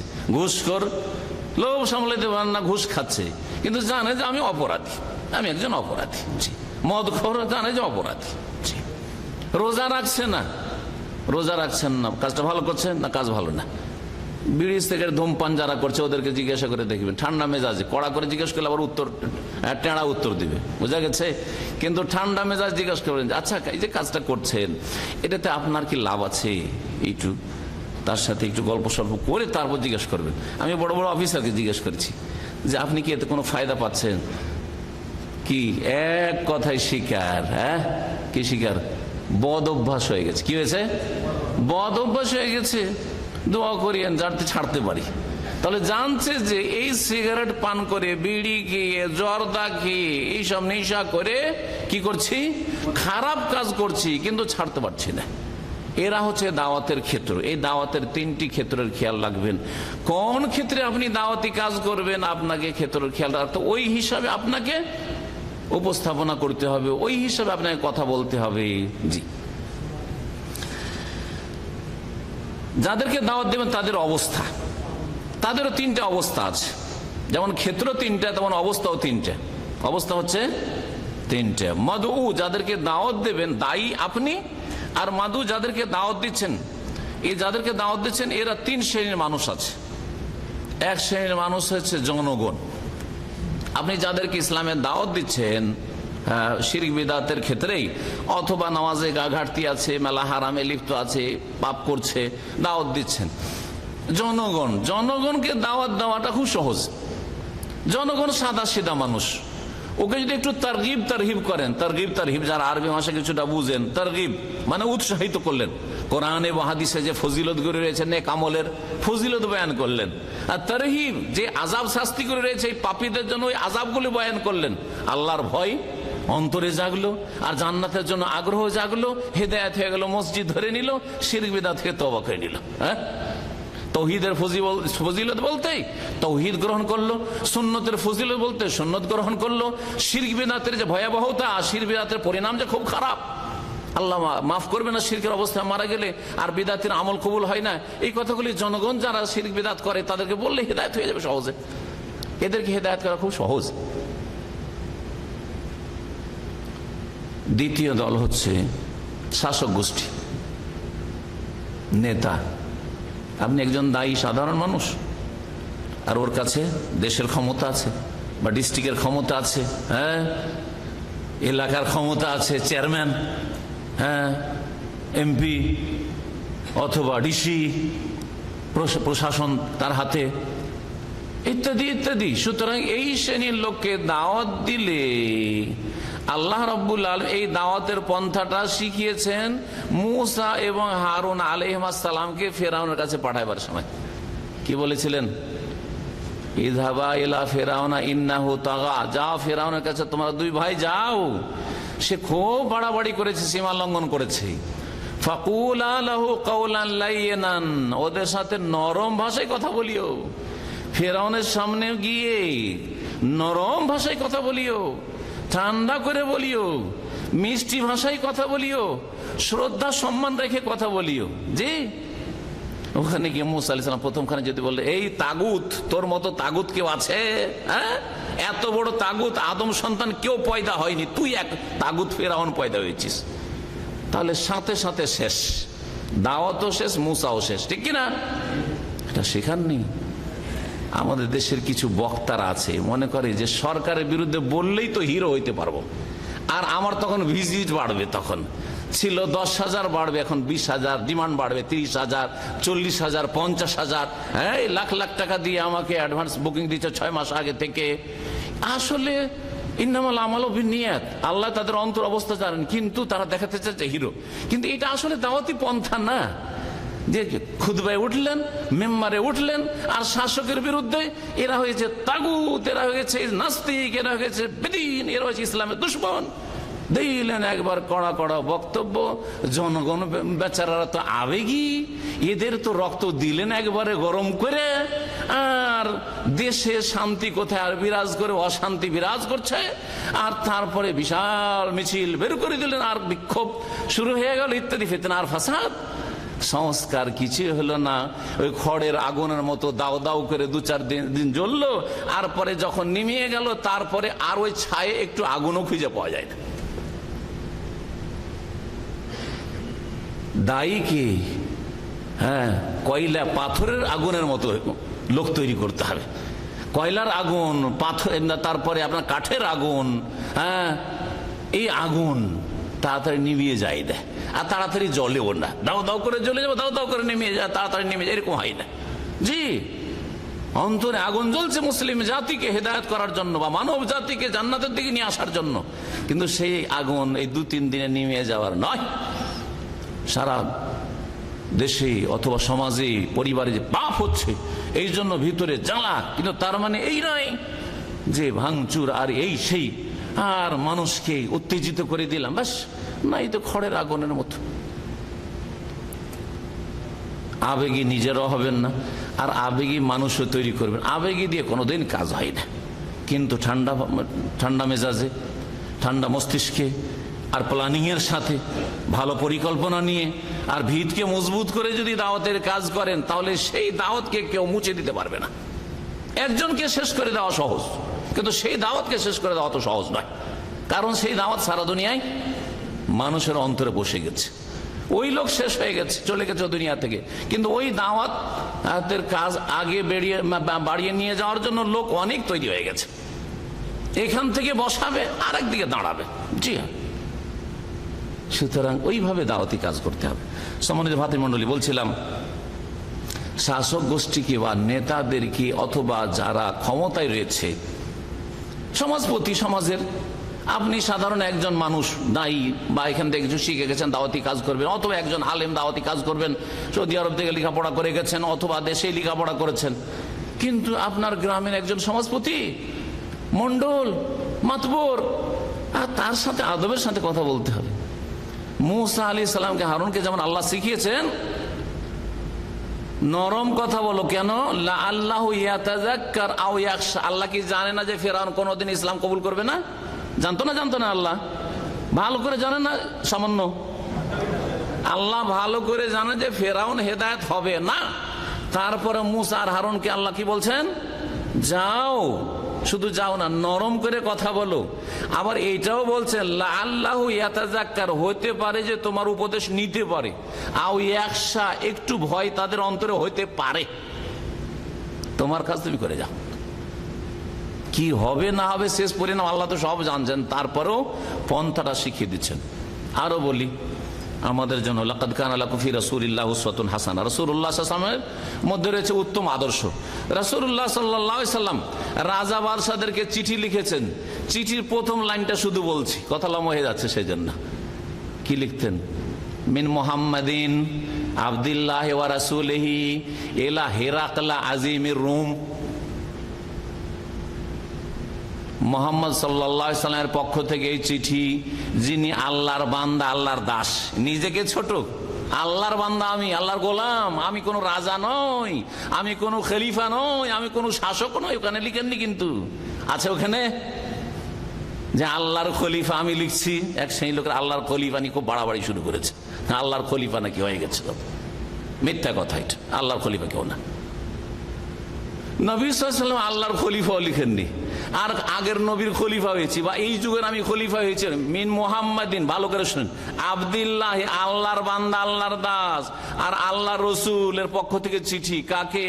হেরাকলকে, আজিমুর রুম, যিনি রুমের মহামান্য, আজিম, রুমের মহান। এ কথা বলেননি? তাগুত রুম লিখেছেন, রোমের তাগুতকে চিঠি লিখছি, আসলেম তাসলাম, ইসলাম নিয়ে আসো, সহি সালামত থাকবে, এরকম লিখেছেন। আজিমের রোম, রোমের মহানকে লিখছি। সে তো একটু চিঠিটা শ্রদ্ধা করেছিল। পারস্য রাজাকে যখন চিঠি লিখে রাসূলুল্লাহ সাল্লাল্লাহু আলাইহি ওয়াসাল্লাম চিঠিকে ছিঁড়ে ফেলে দিয়েছিল, দূতকে অপমান করেছিল, অপদস্থ করেছিল, তারপরও সেই তাগুতকেও, সেই কাফের অগ্নিপূজক মজুসি ইরানি যে রাজা ছিল তাকেও নবী সাল্লাল্লাহু আলাইহি ওয়াসাল্লাম চিঠি লিখেছিলেন, এলা আজিমে কিসরা, এলা আজিমে কিসরা, পারস্য দেশের মহানকে আমি চিঠি লিখছি। এই আজিমে কিসরাতে শিখানো হয়েছে যে বড়দেরকে, যারা হোমরা চুমরা, যারা নেতা, তাদেরকে শ্রদ্ধার সাথে ইসলামের দাওয়াত দিতে হবে। অনেকে সাহসী করেন, আরে এত বড়দেরকে বলা যায়। কথা লম্বা হলো, বলি আমি মদিনা ইউনিভার্সিটি আসার আগে এক মাদ্রাসায় পড়িয়েছি, জামে সালেফে ফারেক হওয়ার পরে। তো ওখানকার যিনি মাদ্রাসার জেনারেল সেক্রেটারি, আপনি তো জানেন যে আমাদের দেশের, বা আপনারা জানেন, অনেকেই জানেন যে আমাদের দেশে অনেক বড় বড় মাদ্রাসা আছে যেগুলো সেক্রেটারি কারা, যার কাছে পয়সা আছে তারা, যার কাছে পয়সা আছে তারা। গ্রামের মহাজন একজন, ওর নামই ছিল অমুক মহাজন, নামটা বলছি না এখন, দুনিয়া থেকে চলে, আল্লাহ যেন মাফ করে। তো মহাজন, ওর বাড়িতে আমার লজিং, তখন লজিং সিস্টেম ছিল মাদ্রাসায়। জি, 1988 কথা বলছি, 1987 বা 88-তে আমি শিক্ষকতা করেছি। সেই যুগে 89-তে মদিনা অ্যাডমিশন নিয়েছি। সেই যুগে 10 জন 12 জন মাদ্রাসার স্টাফ, সেই মাদ্রাসার কেউ, এমনকি হেড মোদারেস যিনি ছিলেন ওখানকার, কেউ বলা সাহস করে না, আর এক হপ্তাহ নামাজ পড়ে না। আর মাদ্রাসা জেনারেল সেক্রেটারি মিটিং করে, কমিটির মিটিং চলছে, সাধারণ মিটিং করার পরে আম বাগানের দিকে আজান হইলো, মাগরিব এসে আম বাগান দিয়ে চলে গেল চোখের সামনে। তো আমি হেড মোদারেস যিনি ছিলেন, তারপরে আমি ছিলাম, তো ওনাকে বললাম যে আপনারা বলেন। ওনাকে বলেন না কেন? আরে আজান হলো, নামাজ পড়ছেন না, গেল আম বাগানে, আবার এসে নামাজ শেষে আবার মিটিংয়ে মসজিদের বারান্দায় বসে গেল, তো একটু বলবেন না, তো কি জবাব দেওয়া যাবে? এই কথা আমি বললাম। তো ওনারা বলছেন যে আপনার লজিং আপনি বলেন একটু। তা আমি বলে অসুবিধা নেই, আমি অবশ্যই বলবো, আপনার না বলে আমি বলবো। কেন, খেয়ে নেবে? কি করবো, খেয়ে নেবে? না আমার কালকে থেকে নয় লজিংটা ছেড়ে দেবে, যে না আমাকে নামাজের কথা বলেছে, যেন খাওয়াবো না, অসুবিধা নেই, আল্লাহর জমিন মেলা আছে। হ্যাঁ, না ওই চাকরিটাই খাবে, তা অসুবিধাটা কি? হ্যাঁ, এইখানে আমার রুজি সীমিত নাকি? তো আমি বললাম যে দেখেন আমি বলছি। ওনাকে হাতখান ধরলাম, সালাম আলাইকুম, তারপরে বললাম আদবের সাথে, বললাম যে আল্লাহ আপনাকে বড় নেতৃত্ব দান করেছেন, এই বড় একটা মাদ্রাসার, আপনাকে বড় মাদ্রাসা, দাওরা মাদ্রাসা, এই মাদ্রাসার আপনাকে জেনারেল সেক্রেটারি আল্লাহ করেছেন, আপনাকে আল্লাহ অনেক ধন সম্পদ দিয়েছেন, ছেলে মেয়ে দিয়েছেন, মিটিং করছেন, 5 ওয়াক্ত নামাজ পড়েন, কারণ জানেন না যে কে কয়দিন বাঁচবে, হতে পারে এখনই আমার আপনার মত আসতে পারে। বয়স আমার তখন মাত্র 24-25। সেই সময় ওনাকে ভাষে বললাম, মুস্কি হেসে বলল, মাওলানা সাহেব পড়বো। মাওলানা সাহেব আমাদের অঞ্চল বলে কি মাওলানা সাহেব, মাওলানা সাহেব পড়বো, দোয়া করেন, পড়বো। আলহামদুলিল্লাহ কিছুদিন পরে নামাজ ধরেছে। তারপর থেকে মিটিং করলে ও বাইরে চলে যাবে, নামাজ পড়বে না, এই কাজটা এত বড় কাজ করতো না। হক কথা আমরা বলতে চাই না, ভয় করি যে কি জানি জালেম আছে, কি করে না করে, আর কি বলে না বলে। কেন ভয় করবেন? কি করবে? আমার হায়াত কমাইতে পারবে না, বাড়াইতে পারবে না। যেদিন মত আছে কারো হাতে একটা হয়েই যাবে, এমনিতে বিছানায় শুয়ে হয়ে যাবে, হার্ট অ্যাটাক করে যারা মারছে, কে মারতে যাচ্ছে ওকে? কথা বোঝা গেছে? সুতরাং ফালা তাখাফু ওয়া খাফুন ইন কুনতুম মুমিনিন, মানুষকে ভয় করিও না, আল্লাহকে ভয় করো মুমিন হইলে। আদবের সাথে দাওয়াত পৌঁছাইতে হবে। তৃতীয় ক্ষেত্র হচ্ছে শিক্ষিত মানুষ, এডুকেটেড, ডাক্তার, ইঞ্জিনিয়ার, প্রফেসর, বৈজ্ঞানিক, চিন্তাবিদ, তারপরে কি বলছে আমাদের দেশে বুদ্ধিজীবী। বুদ্ধিজীবীদেরকেও দাওয়াত দিতে হবে। আমরা তো মনে করছি বুদ্ধিজীবীদেরকে দাওয়াত দেওয়া যাবে না, ওরা বাদ। শুধু ফতোয়া দিয়ে দিলাম, ফতোয়াবাজি করে লম্বা, ওই নাস্তিক বলে দিলাম, হয়ে গেল না। নাস্তিক বলে দেওয়াটা দাওয়াত দেওয়া হলো না, এটা আক্রমণ করা হইল, এটা তাদের ক্ষতি করা হইল, তাদেরকে শয়তানকে আরো সুযোগ দেওয়া হইল। শয়তান সুযোগ পেল, আমরা রাস্তা বন্ধ করে দিলাম। কখনো বলবেন না যে ওরা নাস্তিক, বুদ্ধিজীবী মানে নাস্তিক, অথবা অমুক এরা নাস্তিক না, এইসব বলে কখনো দাওয়াতের রাস্তাকে খুলছেন না, আরো বন্ধ করে দিচ্ছেন, আর নিজেদের ক্ষতি করছেন, নিজেদের ইসলামের ক্ষতি করছেন, মুসলিম জাতির ক্ষতি করছেন। এদেরকে দাওয়াত দিতে হবে। এদেরকে কেমন করে দাওয়াত দেবেন? এদেরকে দাওয়াত দেওয়ার ক্ষেত্রে দলিল, প্রমাণ, যুক্তি লাগবে। আম পাবলিকের জন্য অত দলিল প্রমাণ লাগে না, একটু উৎসাহিত করলেই হয়, একটু ভয় ভীতি দেখাইলেই হয়। আর নেতাদের ক্ষেত্রে একটু শ্রদ্ধা সম্মান প্রদর্শন করলেই তাদের অন্তরকে আকৃষ্ট করা যেতে পারে। আর যারা এইরকম শিক্ষিত মানুষ, তাদের জন্য যুক্তি প্রমাণ লাগবে। জি, এই কথাগুলি যে তিনটি কথা বললাম, তিন শ্রেণীর মানুষ সম্পর্কে কোরআনে কারিমে রয়েছে। উদউ ইলা সাবিলি রাব্বিকা বিল হিকমাতি ওয়াল মাউইজাতিল হাসানাতি ওয়াজাদিলহুম বিল্লাতি আহসান। আল্লাহ বলছেন যে হে নবী, সূরা নাহলের আয়াত, উদউ ইলা সাবিলি রাব্বিক, তুমি ডাকো তোমার রবের কোন দিকে? রাস্তার দিকে। কোন দিকে ডাকো? নিজের দিকে, নিজের স্বার্থের দিকে, নিজের গরজের দিকে? নিজের গরজে আঘাত লাগলে কেটে পড়লাম? না না না, আল্লাহর রাস্তার দিকে ডাকছি, আল্লাহর দিকে ডাকছি। কোরআনে কারিমে হয় সাবিলে রাব্বিকা বলা হয়েছে, না হয় দা ইলাল্লাহ বলা হয়েছে। জি, কুল হাযিহি সাবিলি আদু ইলাল্লাহ, অধিকাংশ ইলাল্লাহ বলা হয়েছে, ইলা সাবিলে রাব্বিকা বলা হয়েছে। এখানে ইখলাস শিখিয়ে দেওয়া হয়েছে এই আয়াতগুলিতে। ইখলাস আল্লাহ সন্তুষ্টির জন্য, আল্লাহর দিনের জন্য। দুনিয়ার গরজ মুক্ত হয়ে আপনি, দুনিয়ার স্বার্থ আপনার কাছে তুচ্ছ, দিনের স্বার্থ হচ্ছে সবচেয়ে বড় স্বার্থ আপনার কাছে। এইভাবে দাওয়াত দিতে হবে। আপনাকে কি অপমান করলো, আল্লাহ সন্তুষ্টির জন্য আপনাকে অপমান হয়েছে, আপনার চলন দোষে হয়নি, আপনার চলন খারাপ সেই জন্য গাল খেয়েছেন না, আর আপনি কারো একটা পয়সা মেরে খেয়েছেন সেই জন্য গাল খাননি। সুতরাং যদি আমরাকে তৌহিদ সুন্নাহর কথা বলার জন্য গাল দেয় তো খুশি হওয়া উচিত, খুশি হওয়া উচিত। আর আলহামদুলিল্লাহ, আমি খুশি হই।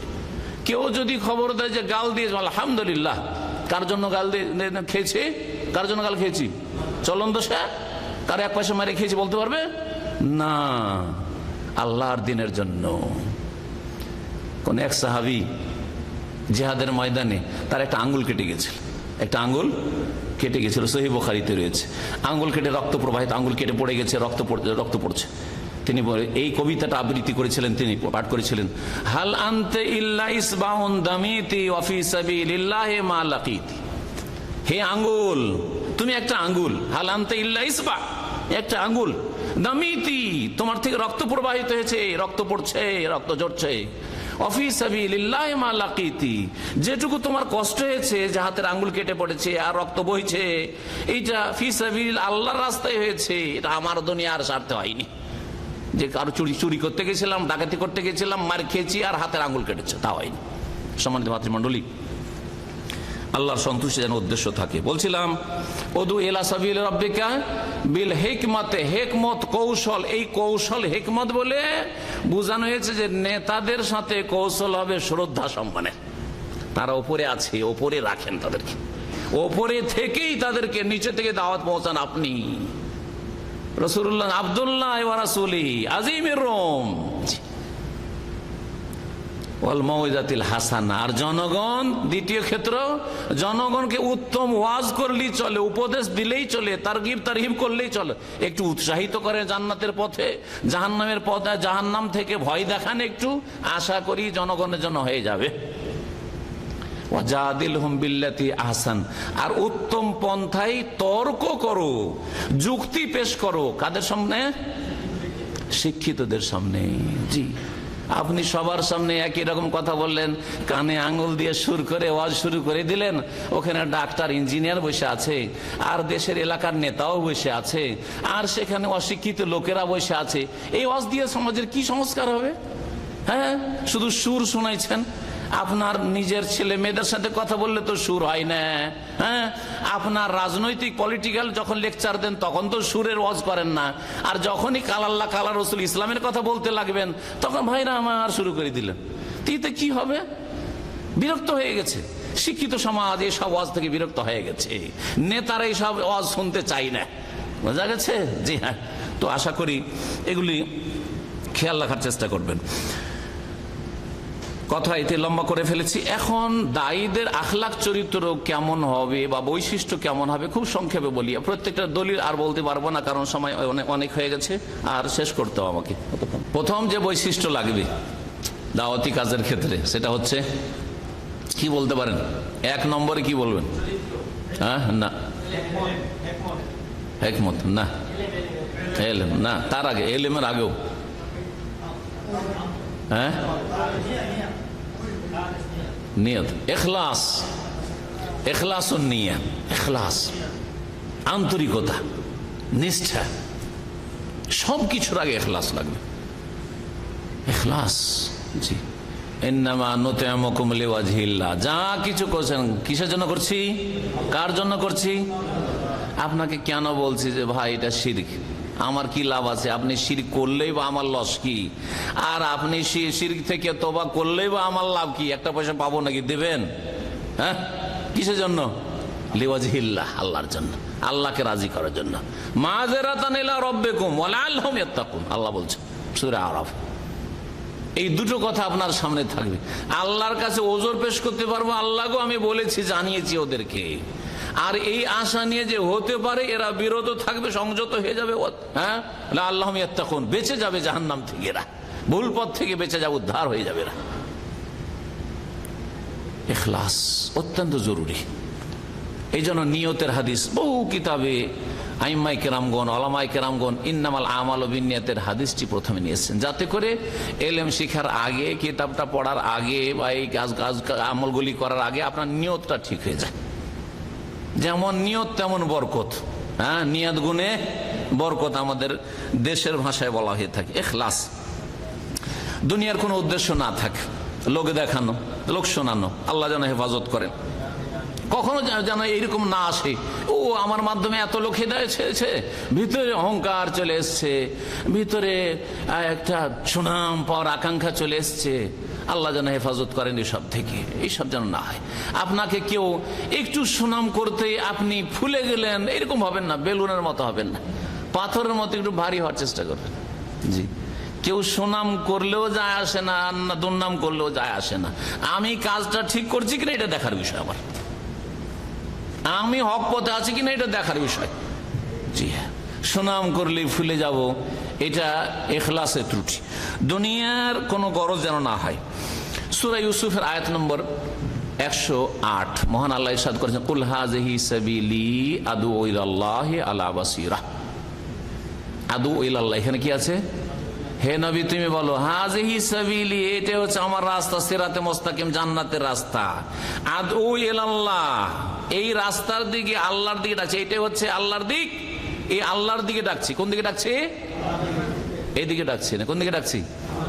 জি হ্যাঁ, ওই দিকে ডাকছি। ইখলাস, এইদিকে আসবে না আমার স্বার্থ না থাকে। জি, মিনিমাম 20,000 যদি দেন তাহলে আপনাদের মাহফিলে আছি, না হলে নেই। কোন দিকে ডাকছি? হ্যাঁ, যে লোক 20,000 দিতে পারবেন না, সুতরাং আপনাদের প্রোগ্রাম নেই নাকি? হ্যাঁ, আর তার চাইতে বেশি 50,000 না, তাহলে কি করছেন সেটা তিনি বুঝবেন। জি হ্যাঁ, আদউ ইলাল্লাহ, আল্লাহর দিকে। ওমান আহসানু ক্বাওলাম মিম্মান দাআ ইলাল্লাহ। এই আয়াতগুলি একটু আগে বলছিলাম যে ইলাল্লাহ বা ইলা সাবিল রাব্বিকা, এগুলোতে সব ইখলাস শেখানো হয়েছে। আর নিয়তের হাদিস তো জানাই আছে, যেমন যার নিয়ত হবে তেমন তার বরকত হবে। এই মর্মে বেশ কিছু কোরআনে কারীম আয়াত রয়েছে নিয়তের উপর, ইখলাসের উপর। সামনের সপ্তাহে আমার দুবাই আলোচনা আছে ইখলাসের উপর, এর উপর ইনশাআল্লাহ তাআলা বিস্তারিত আলোচনা দুবাই হবে। মহান আল্লাহ ইরশাদ করে সূরা হুদের আয়াত নম্বর 15-16, একটু চমকে উঠবেন। যাদের মধ্যে ভালো কাজ করছেন কিন্তু ইখলাস নেই, কত যে বড় বিপদ আছে তাদের জন্য। ভালো কাজ করেও বিপদ, মহা বিপদ। আল্লাহ বলছেন, মান কানা ইউরিদুল হায়াতাদ দুনিয়া ওয়া যিনাতাহা, যে ইহজগৎ চায়, ইহজগতের শোভা সৌন্দর্য চায়, দুনিয়ার লোভ লালসা তার, জি, নুওয়াফি ইলাইহিম আমালাহুম ফিহা, তাকে তা দুনিয়ায় যে কিছু করলো তার পূর্ণ মাত্রায় বিনিময় দিয়ে দিব। পূর্ণ মাত্রা আল্লাহ দেবেন। দুনিয়া চেয়েছেন, দুনিয়ার শোভা সৌন্দর্য চেয়েছেন, দুনিয়ার সুনাম চেয়েছেন, দুনিয়ার নেতৃত্ব চেয়েছেন, ইত্যাদি ইত্যাদি, দুনিয়ার গরজ পুরা করতে চেয়েছেন, পয়সা চেয়েছেন, আল্লাহ বলছেন পূর্ণ মাত্রায় দেব। দেব না আল্লাহ বলছেন না। ওয়াহুম ফিহা লা ইউবখাসুন, এতে কিন্তু কোনো ঘাটতি হবে না। আপনি দুনিয়া চেয়েছিলেন তো, দুনিয়া আল্লাহ দিয়ে দেবেন, কোনো ঘাটতি হবে না। উলাইকাল্লাযীনা লাইসা লাহুম ফিল আখিরাতি ইল্লান নার, কিন্তু এই শ্রেণীর লোক যারা দুনিয়া চেয়েছিল, দুনিয়ার শোভা সৌন্দর্য চেয়েছিল, তাদের জন্য আখিরাতে, আর মরলেই আখিরাত শুরু হয়, আখিরাতে পরকালে কবরের জীবন থেকে শুরু করে একেবারে হাসরের মাঠ পর্যন্ত জাহান্নামের আগুন ছাড়া কিছুই নেই আল্লাহ বলছেন। আল্লাহু আকবার। লাইসা লাহুম ফিল আখিরাতি ইল্লান নার, জাহান্নামের আগুন ছাড়া কিছুই পাবে না দিনের দাওয়াতের কাজ করে। ভালো করে শুনে রাখেন, জি, দুনিয়ার গরজে ভালো কাজ করেছেন, কোনো কাজে আসবে না। বাপকে খেতে দিয়েছেন তার জমির লোভে, ভিটে মাটির লোভে, তার ব্যাংকে মেলা টাকা আছে, যদি ভালো করে খেদমত না করি তো এগুলো থেকে বঞ্চিত করে দেবে। লাইসা লাহুম ফিল আখিরাতি ইল্লান নার, আখিরাতে জাহান্নাম ছাড়া কিছুই পাবেন না আপনি। ওয়া হাবিতা মা সানাউ ফিহা, দুনিয়া যা কিছু করেছিল সব বরবাদ হয়ে যাবে। এত দিনের দাওয়াতের কাজ করলেন আর এত ভালো ভালো কথা বললেন, সব বরবাদ হয়ে যাবে। আল্লাহ বলছে নিষ্ফল হয়ে যাবে, ব্যর্থ হয়ে যাবে। ওয়া বাতিলু মা কানু ইয়ামালুন, যা কিছু ভালো কাজ করেছে সবগুলি বাতিল হয়ে যাবে, সব ক্যান্সেল হয়ে যাবে, কিচ্ছু থাকবে না আল্লাহর কাছে। সূরা বনী ইসরাইলের আয়াত নম্বর 28-19 এতেও রয়েছে মান কানা ইউরিদুল আজিলা, দিনের দাওয়াতের কাজ করে যদি নগদ নগদ চান, নগদ নগদ মানে শুধু পয়সা না, নগদ নগদ দুনিয়ার গৌরব আর কি, আখিরাতটা ওটা আমি জানি না। কোন একজন বক্তা, ওনাকে একবার আমার চোখের সামনে, অনেক আগের কথা বলছি, বলা হয়েছিল যে আপনারা যে এইরকম একবারে টাকা ধার্য করে দিয়েছে যে এত টাকা নেবেন না হলে যাবেন না, তো এটা কি আপনাদের জন্য ঠিক হচ্ছে? সে বক্তার উত্তরটা শোনেন তো বলছে, আমরা দাওয়াতের কাজ করি না, আমরা আমাদের দুনিয়ার রোজগার করছি। কি করছি? দুনিয়ার রুজি রোজগার করছি। এই কথা আমার কানে শোনা, যারা পেশাদার বক্তা তাদের কথা বলছি।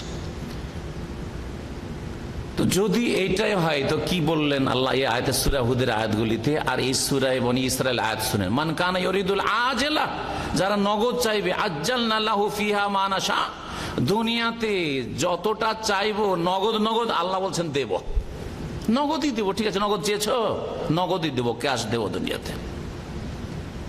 সুম্মা জাআলনা লাহু জাহান্নামা ইয়াসলাহা মাযমুমা মাদহুরা, তারপরে তার জন্য জাহান্নাম রেখেছি যেখানে লাঞ্ছিত ধিক্কৃত হয়ে প্রবেশ করবে।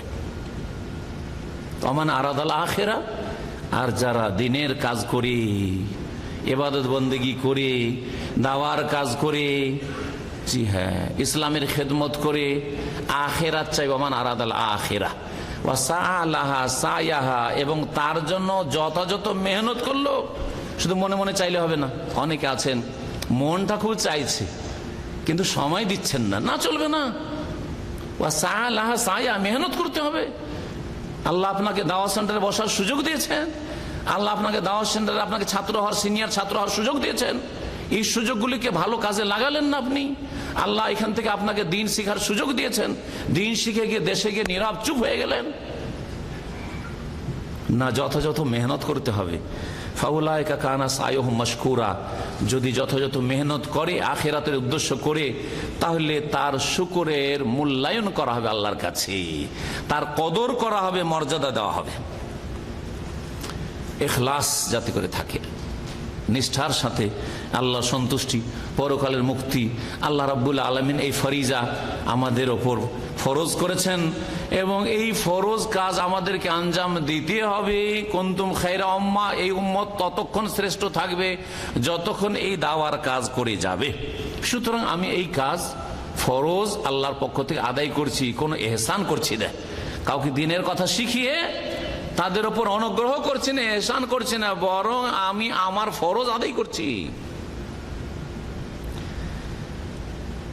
দ্বিতীয় গুণ, মুখলিস হইতে হবে প্রথম, তারপরে হইতে হবে আলেমান, জ্ঞানী হইতে হবে। আলেম মানে বড় বড় ডিগ্রিধারী আলেম হইতে হবে না, জরুরি নয়, সেটা হতে পারলে ভালো, কিন্তু জ্ঞানী হইতে হবে। যেই কথাগুলি বলছেন আপনি সেই সম্পর্কে আপনার সম্যক জ্ঞান থাকতে হবে। যে কথাটা বলছেন আপনি, জরুরি না যে ইসলামের সব মাসলা জানতে হবে, এটাও জরুরি নয়। আপনাদের সামনে আলোচনা করছি সেই জন্য আমাকে সব ইসলামের মাসলা জানতে হবে, ফতোয়া জানতে হবে, কোনো জরুরি নয়। ব্যাস আমি আজকে যে বিষয়টা আলোচনা করছি আপনাদের সামনে, সেটা সম্পর্কে আমার জ্ঞান আছে, যাতে করে কোনো ভুল কথা আমি আপনাদের সামনে না বলে দিই। জি, এতটুকু জরুরি। যেটা জানা আছে, যেটা আল্লাহর কথা, এটা রাসূলুল্লাহ সাল্লাল্লাহু আলাইহি ওয়াসাল্লামের কথা, আপনি পেশ করুন। জি, যেখানে জানা নাই, মান সম্মান নিয়ে আপনি পেরেশান হবেন না, সোজা ভাষায় বলে দেবেন যে আল্লাহ আদরি, আমি জানি না। এতে আপনার সম্মান রয়েছে, ইজ্জত রয়েছে। কিন্তু আজকে ভুল ফতোয়া দিয়ে দিলেন, উত্তর দিয়ে দিলেন, আর কালকে প্রকাশ পেয়ে গেল যে আপনি ভুল করেছেন, তখন যে লাঞ্ছনা হবে, বেইজ্জতি হবে, সেটা বড় বেইজ্জতি হবে। ওর চাইতে ভালো সাথে সাথে বলে দেবেন যে ভাই আমার জানা নেই, আমাকে লেখাপড়া করতে হবে, ভাই সম্পর্কে জানতে হবে, আমার চাইতে বড়রা আছে ওদেরকে জিজ্ঞেস করে নেন। জি হ্যাঁ, অথবা অপেক্ষা করে, সোজা কথা।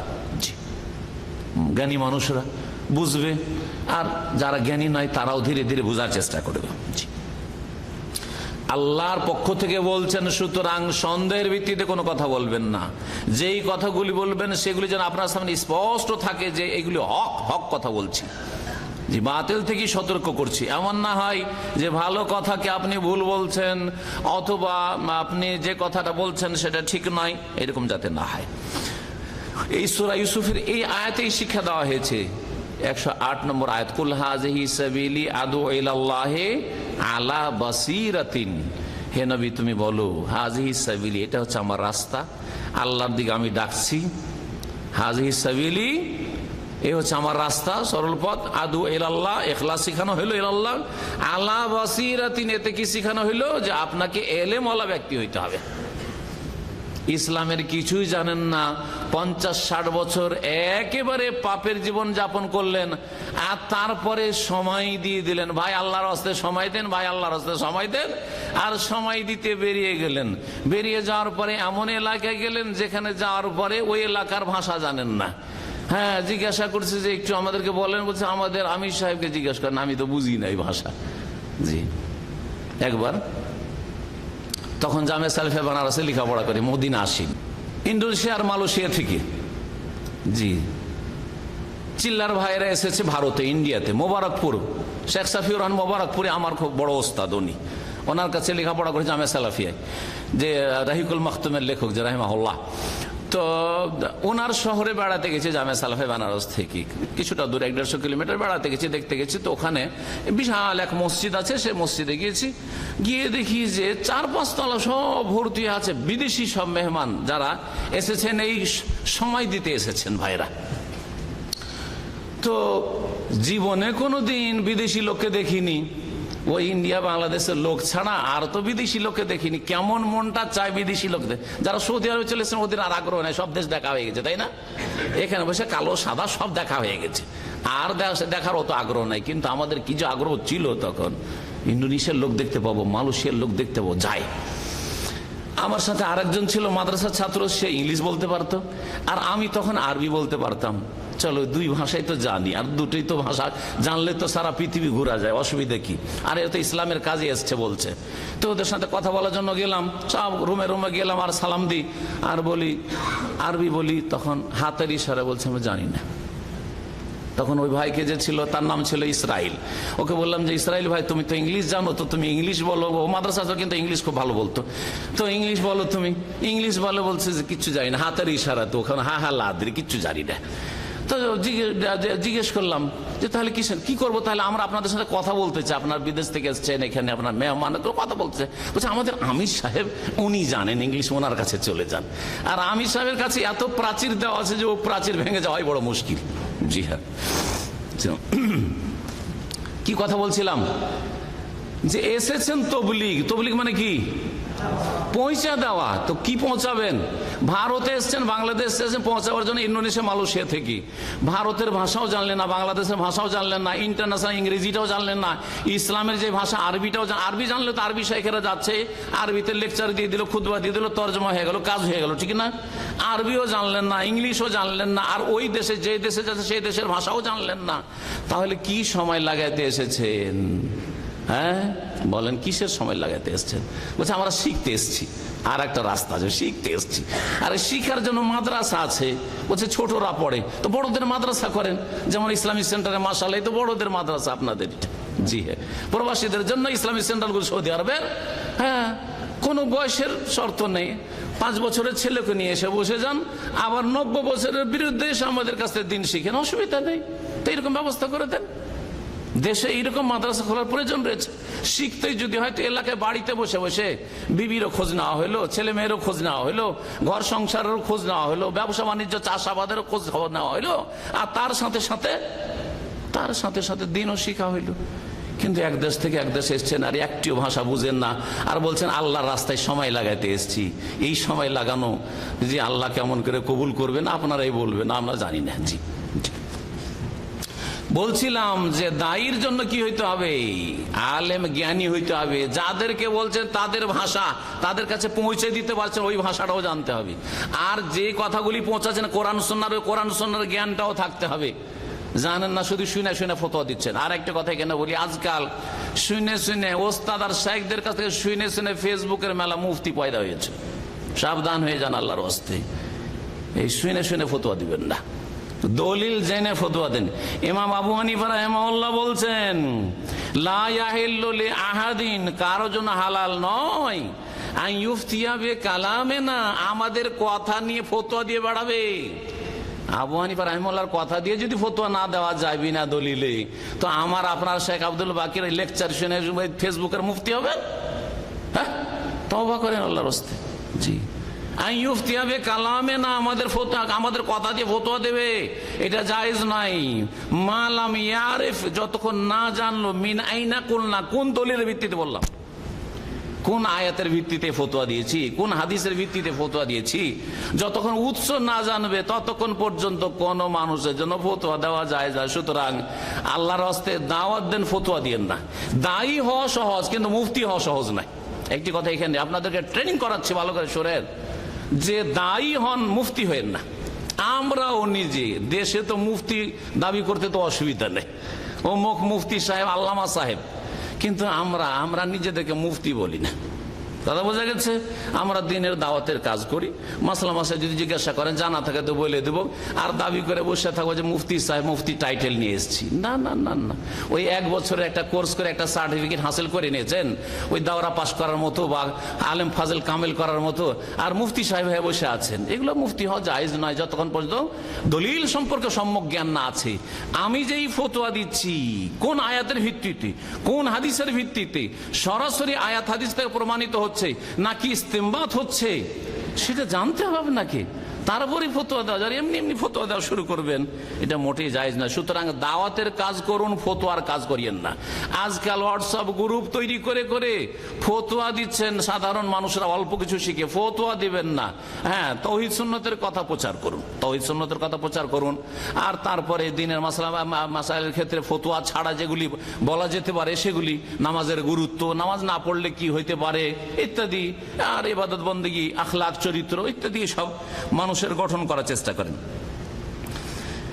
আলা বাসিরাতিন আদু ইলাল্লাহ, আলা বাসিরা, বাসিরাতের সাথে, বাসিরাত মানে ইলমের সাথে, বাসার মানে হয় চোখ, আর বাসিরা মানে অন্তরের চোখ। অন্তরের চোখ কখন খুলবে? যখন এলেম হবে তখন। জি, অন্তরের চোখ খুলে, অন্তরে এলেম আছে ভিতরে, এলেম নিয়ে দাওয়াতের কাজ করবেন, বিনা এলেমে দাওয়াতের কাজ করবেন না। আল্লাহ রাব্বুল আলামিন আমাদেরকে ইলম শিখার তৌফিক দান করেন। তৃতীয় গুণ হচ্ছে যে আপনি সাবির হবেন, ধৈর্যশীল হবেন, আপনি সহনশীল হবেন, বরদাস্ত করতে শিখবেন। আপনি নম্র হবেন, নরম হইলেই বরদাস্ত করতে পারবেন, আর কড়া হইলে বরদাস্ত করতে পারবেন না, কড়া হইলে চলবে না। নরম হইতে হবে, সহনশীল হইতে হবে, ধৈর্যশীল হইতে হবে, আবেগী হইলে হবে না। ও কেন গাল দিল, আমি কি গাল দিতে পারবো না? হ্যাঁ হ্যাঁ, আমার কি লোক নাই গাল দেওয়ার নাকি? না না না, প্রতিশোধ না, ধৈর্য ধরতে হবে। মনে রাখবেন, যদি গালের বদল গাল দেন অথবা মন্দকে মন্দ দিয়ে দূর করেন, তো লোকেরা দেখবে যে দুইজনই সমান। দাদা বুঝছেন না? বুঝছেন না? আমার আপনাকে কেউ গাল দিল আপনার দিনের কাজের জন্য, আর আপনার লোকেরাও গাল দেন আর নাই দেন, খারাপের জবাব খারাপ দিয়ে দিলেন, তো বলছে এরা তো সবাই কামড়া কামড়ি করছে, বলবে না? বলবে না? কিন্তু যদি গালের জবাব দলিল দিয়ে দেন, ও গাল দিচ্ছে, আপনি দলিল দিয়ে জবাব দেন, অর্থাৎ দলিল প্রমাণ সহ আপনি তাদের অসারতা প্রমাণ করেন, হ্যাঁ, তাদের ভ্রান্ত আকীদাগুলির খণ্ডন করেন, তারপর তাদের সংশয় নিরসন করেন, তাহলে মানুষ। আর তারপরে ওরা গাল দিচ্ছে, আপনি দোয়া দিচ্ছেন তাদেরকে, আল্লাহ মাহাদি কওমি ফাইন্নাহুম লা ইয়ালামুন। নবী করিম সাল্লাল্লাহু আলাইহি ওয়াসাল্লামকে তায়েফের লোকেরা মারছে, মক্কার লোকেরা জুলম অত্যাচার করছে, আর নবী সাল্লাল্লাহু কি বলছেন? আল্লাহ মাহাদি কওমি ফাইন্নাহুম লা ইয়ালামুন, আল্লাহ আমার জাতিকে হেদায়েত করো, এরা অবুঝ বেচারারা জানে না, এরা চিনলো না আমাকে, যদি জানতো তাহলে এরকম গাল দিত না, এরকম আমাকে মারতো না, মানসিক আর শারীরিক জুলম অত্যাচার করতো না এরা। যখন এটা দেখবে, দৃশ্যটা কিন্তু জনগণ দেখছে যে এরা গাল দিচ্ছে আর এ দলিল দিচ্ছে, এ ধৈর্য ধরছে, এ মার খাচ্ছে, ওরা মারছে, তখন আপনার পক্ষে চলে আসবে। মানুষের স্বভাব হচ্ছে যারা মার খায়, যারা গাল খায়, তাদের পক্ষ নিয়ে নেই। আপনার কিচ্ছু বলা লাগবে না, আমার পক্ষে আসে, ওরা এমনি আপনার পক্ষে হয়ে যাবে। গ্রামে দুই একবার মারলো আপনাকে, গাল দিল, মসজিদ থেকে বের করে দিল, বিদাতিরা এই কাজ করছে, ধৈর্য ধরেন আপনি, দেখবেন কিছুদিন পরে গ্রামের লোক আপনার পক্ষে হয়ে যাবে, কিচ্ছু বলা লাগবে না। কারণ দেখবে যে এই লোক মার খেলে একটা খারাপ কথা বলে না, এদের জন্য আরো হিতাকাঙ্ক্ষী হেদায়েতের দোয়া করছে। আর এরা সবসময় বাড়াবাড়ি করছে, না এদের সাথে দেব না, এদের কাছে দলিল দেখছেন, এর কাছে দলিল দেখছে, বিবেক আছে তাদের।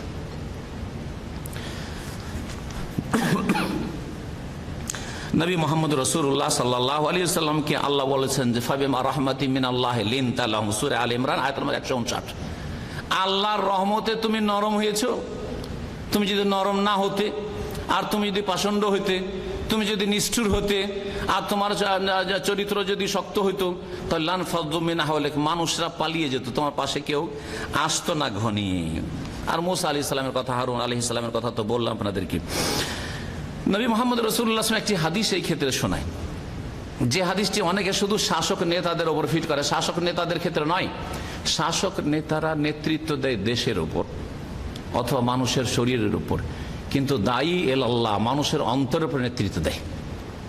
জি হ্যাঁ, মানুষের মনের উপর নেতৃত্ব দেয়, মানুষের মনকে কেড়ে নিতে পারে দলিলের মাধ্যমে। জি হ্যাঁ, সুতরাং এই ক্ষেত্রে যেমন শাসকদেরকে জনগণ বা প্রজাদের সম্পর্কে, দেশবাসী সম্পর্কে নরম হইতে বলা হয়েছে, তার চাইতে বেশি গুরুত্বপূর্ণ এই হাদিসটি ফিট করতে হবে দায়ীদের ক্ষেত্রে, আলেম সমাজের ক্ষেত্রে, বা যারা দাওয়াতি কাজ করবেন। আপনি কি আপনার বাপ মাকে, আত্মীয় স্বজনকে দাওয়াত দেবেন, এই ক্ষেত্রে যে আপনাকেও নরম হইতে হবে।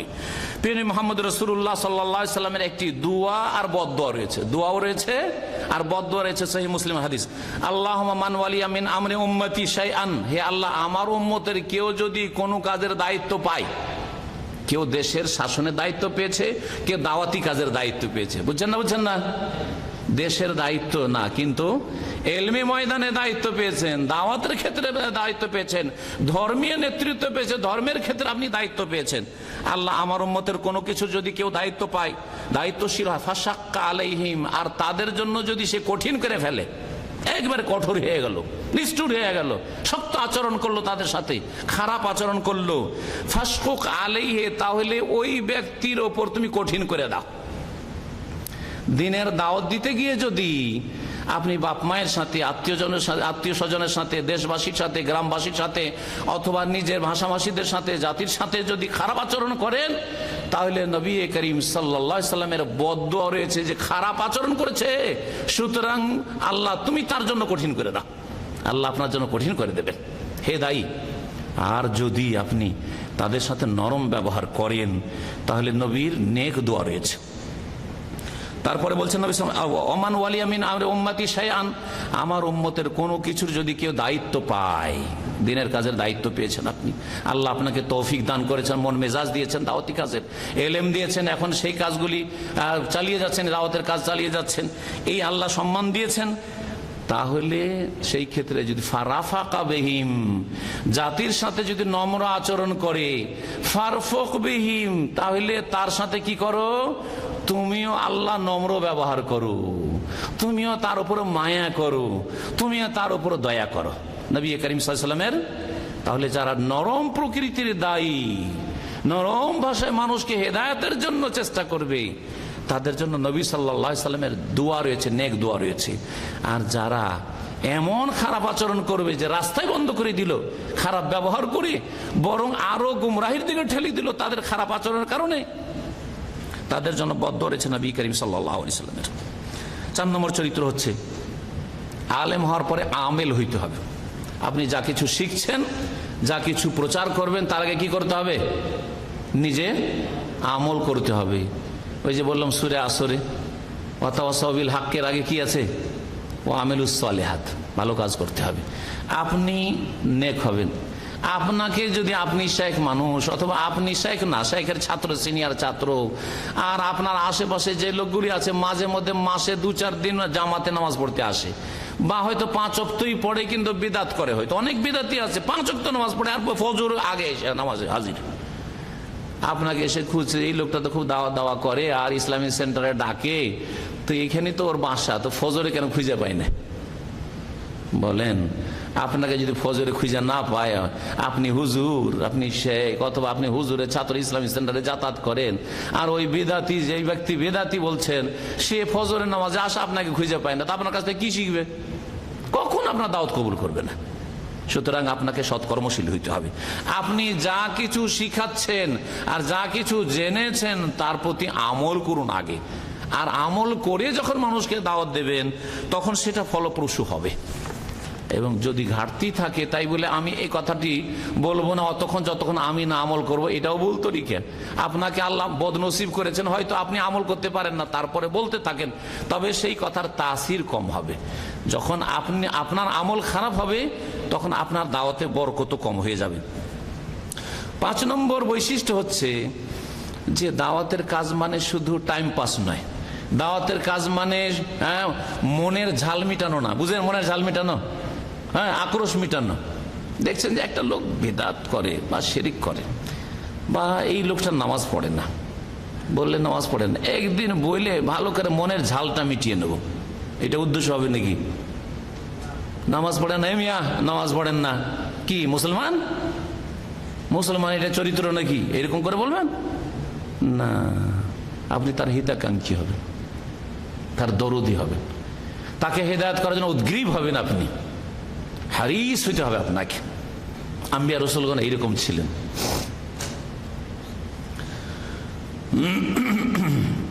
নবী মুহাম্মদ সাল্লাল্লাহু আলাইহি ওয়াসাল্লাম সম্পর্কে কোরআনে কারীমের একাধিক আয়াত রয়েছে। একটি আয়াত রয়েছে সূরা কাহফ, সূরা কাহফের আয়াত নম্বর 6। আল্লাহ নবী সাল্লাল্লাহু আলাইহি ওয়াসাল্লামকে সান্ত্বনা দিতেন মাঝে মাঝে কোরআনে কারীমে, যে নবী তুমি তো মনে হচ্ছে যে এই লোকগুলো হেদায়েত হচ্ছে না, সেই জন্য তুমি আত্মহত্যা করে ফেলবে। তুমি যখন মরে যাবে মনে হার্ট অ্যাটাক করে, এত কেন আক্ষেপ তোমার? আরে এরা হেদায়েত না হইলে তো তাতে কেন এত পেরেশান কেন? তাহলে আপনাকে পেরেশান হইতে হবে যে জাতি কেন হেদায়েত হচ্ছে না, এরাকে কেমন করে শিরিকটা ছাড়াবো, এরাকে বিদআতটা কেমন করে ছাড়াবো, এদেরকে সহিহ আকীদা মানহাজে কেমন করে নিয়ে আসবো, এদেরকে এই বেনামাজিকে নামাজি কি করে বানাবো, কোন তরিকা থেকে বানানো যেতে পারে। জি হ্যাঁ, আপনাকে সব সময় এর জন্য সচেষ্ট থাকতে হবে এবং চিন্তা করতে হবে। ফালাআল্লাকা বাখিউ নাফসাকা ইন লাম ইউমিনু বিহাযাল হাদিসে আসাফা, ফালাআল্লাকা বাখিউ নাফসাকা আলা আসারিহিম ইন লাম ইউমিনু বিহাযাল হাদিসে আসাফা। আল্লাহ বলছেন ফালাআল্লাকা বাখিউ নাফসাকা আলা আসারিহিম, হে নবী মনে হচ্ছে এইসব যারা কাফের, যারা ইসলাম গ্রহণ করছে না, তাদের পিছনে পড়ে তুমি নিজেকে ধ্বংস করে ফেলবে, নিজে মনে হচ্ছে আত্মহত্যা করে দিবে, তুমি মরে যাবে। জি, ইনলাম ইউমিনু বিহাযাল হাদিসে আসাফা, আক্ষেপ করে মনে হয় মারা যাবে যদি তারা এই কোরআনে কারীমের উপর ঈমান না নিয়ে আসে। এই কোরআনে কারীমকে এখানে কি বলা হয়েছে? ইনলাম ইউমিনু বিহাযাল হাদিসে বলা হয়েছে। তো কোরআনের একটি নাম হচ্ছে আল হাদিস, আর নবী করিম সাল্লাল্লাহু আলাইহি ওয়াসাল্লাম যা করেছেন, যা বলেছেন, আর যার স্বীকৃতি দিয়েছেন তার নামও হচ্ছে হাদিস। সুতরাং কেউ যদি নিজেকে পরিচয় দেয় যে আমি মুসলিম, তার সাথে সাথে আহলুল হাদিস বা আসহাবুল হাদিস, কোরআন হাদিসের অনুসারী এই অর্থে, তাহলে সেটা মন্দ কথা না, এবং সেটা তার সম্পৃক্ততা প্রকাশ করলো কোরআন এবং সুন্নাহর সাথে। কিসের সাথে? আহলুল হাদিস মানে হাদিস হচ্ছে কোরআনে কারীম, আর হাদিস হচ্ছে রাসূলুল্লাহ সাল্লাল্লাহু আলাইহি ওয়াসাল্লামের হাদিস। সুতরাং এমন ব্যক্তি বা এমন দল যারা কোরআনও মানে এবং সহিহ হাদিস অনুযায়ী আমল করে, সহিহ হাদিস অনুযায়ী আমল করে, কোনো ব্যক্তির সাথে তাদের লেভেল জড়িত নয়। অনেক আপত্তি করে এর উপর, যে এই নাম দেওয়া যাবে না, আমাদেরকে মুসলিম হইতে হবে, একটা মুসলিম গ্রুপ তৈরি হয়েছে। হ্যাঁ, কথাগুলি খুব ভালোই তাদের। আমি ওদেরকে একটা কথা বলবো, সেটা আমার কথা না। মদিনা ইউনিভার্সিটির একজন খুব সিনিয়র শেখ ছিলেন, শেখ সালেহ সোহেইমি হাফিজাহুল্লাহ তাআলা, মসজিদ নববীতে তার দার্স হয়। তিনি বলেছিলেন যে অসুবিধা নেই, আমরা এই নামকে ছেড়ে দেবো, নামের দরকার নেই, এটা তারা ওই নামগুলি আগে ছেড়ে দিক। কি বুঝলেন আমার? বুঝলেন কথা না বুঝলেন না? যারা বলছে যে আপনারা কেন এই নাম বলছেন, সালাফি, আবার মোহাম্মদী, কেউ বলছে যে আলে হাদিস, এইসব নাম কেন বলছেন? অসুবিধা নেই, এই নাম কোনোদিনই জান্নাতে নিয়ে যাবে না কাজ না থাকলে। যদি কাজ না থাকে, শুধু শুধু শুধু এই নাম থাকে, তো এই নাম কোনোদিন নাজাত দেবে না।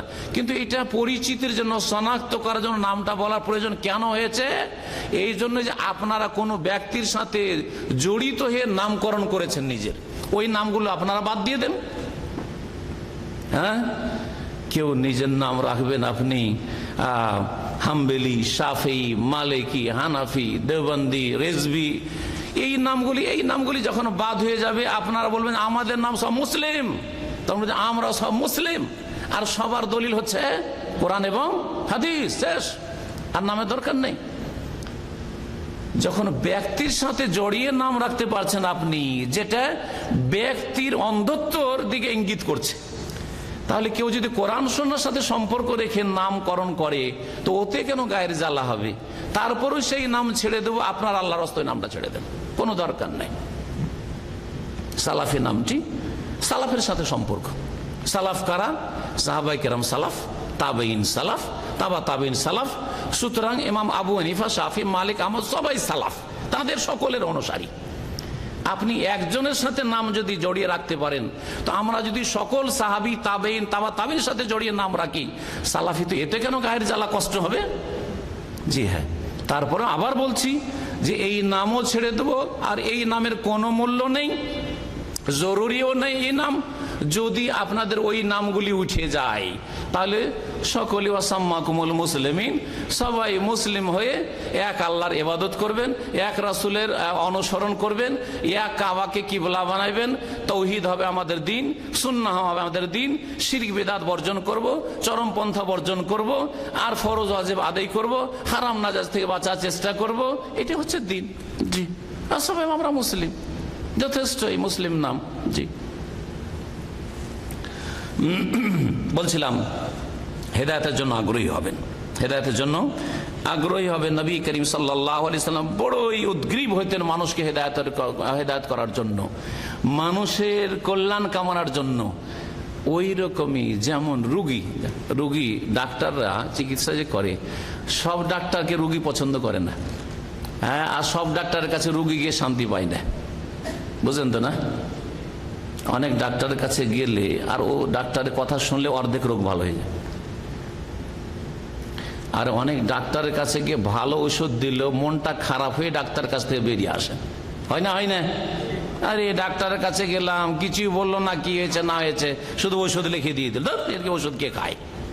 করেন না?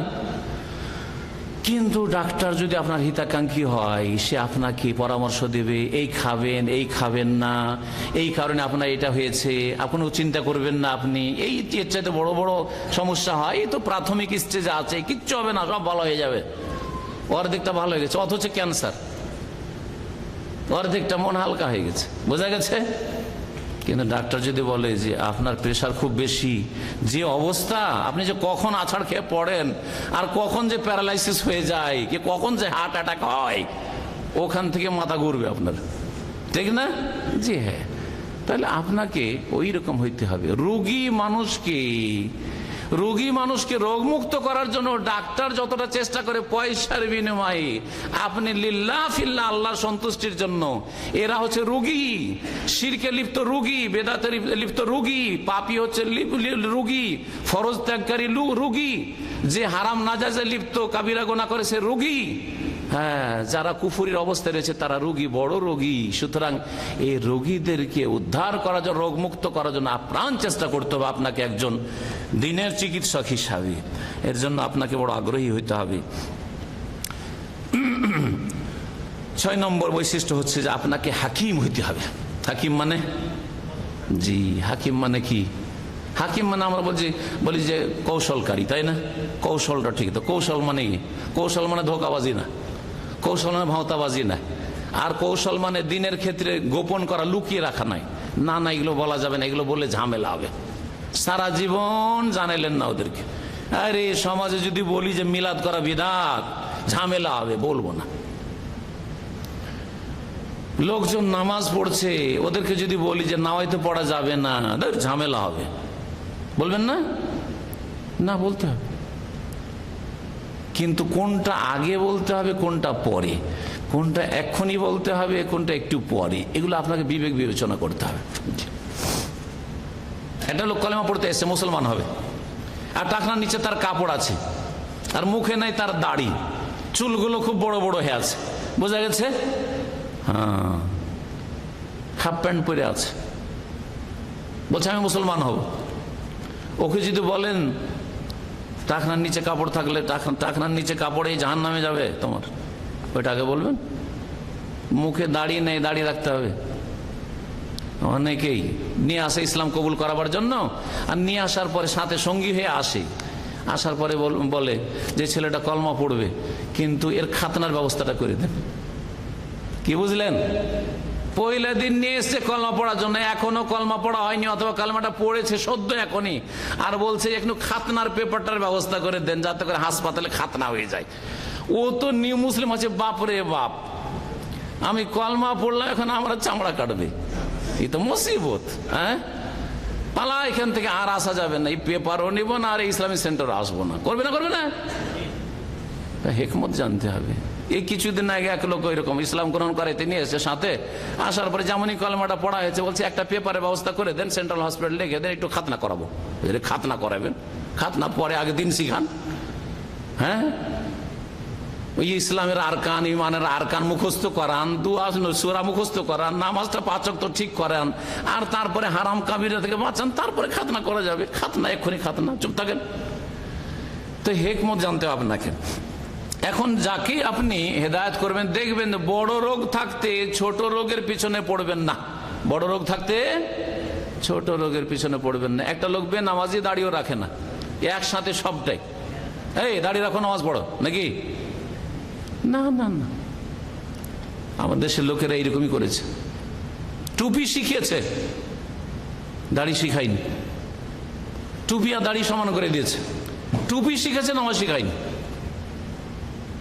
2-3 দিন আগে এক লোক দেখছি, বয়স 60 বছর হবে কমপক্ষে, আসরের পুরো নামাজ হয়ে গেল, টুপি মাথায় দিয়ে আছে, দাড়িও নেই, নামাজও গেল না। ইন্ডিয়া, বাংলাদেশ, পাকিস্তান এটা দৃশ্য। মুসলিম টুপিটা রাখতে হবে। কি করতে হবে? টুপিটা রাখতে হবে, নামাজ পড়ি আর না পড়ি।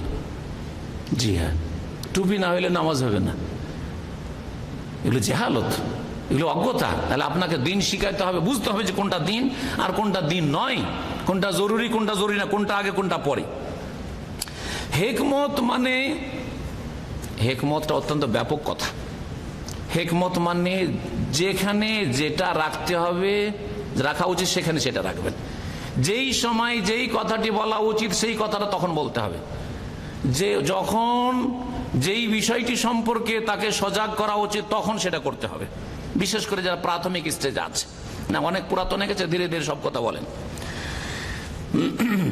আচ্ছা, সব সময় নরম হওয়া হিকমত না, সব সময় কড়া হওয়া হিকমত না। জি, এই ক্ষেত্রে দলিলগুলি বলি, তাহলে বুঝবেন। যখন জালেম শাসকের কাছে আল্লাহ পাঠাচ্ছেন মুসা হারুনকে আলাইহিস সালাম, তখন আল্লাহ কি বলছেন? হ্যাঁ, কি হইতে হবে? নরম হইতে হবে, ঠিক কিনা? পক্ষান্তরে আল্লাহ বলছেন সূরা তাহরিমের আয়াত নম্বর 9, ইয়া আইয়ুহাল্লাযীনা ইয়া আইয়ুহান নাবিয়্যু জাহিদিল কুফফারা ওয়াল মুনাফিকিন ওয়াগলুজ আলাইহিম ওয়া মাওয়াহুম জাহান্নাম। ইয়া আইয়ুহান নবী, হে নবী, জাহিদিল কুফফার, কাফেরদের বিরুদ্ধে জিহাদ করো, ওয়াল মুনাফিকিন, আর মুনাফিকদের বিরুদ্ধে জিহাদ করো, ওয়াগলুজ আলাইহিম, এবং তাদের সাথে কঠোরতা অবলম্বন করো। আল্লাহ কি বলছেন? তাদের সাথে কঠোরতা অবলম্বন করো।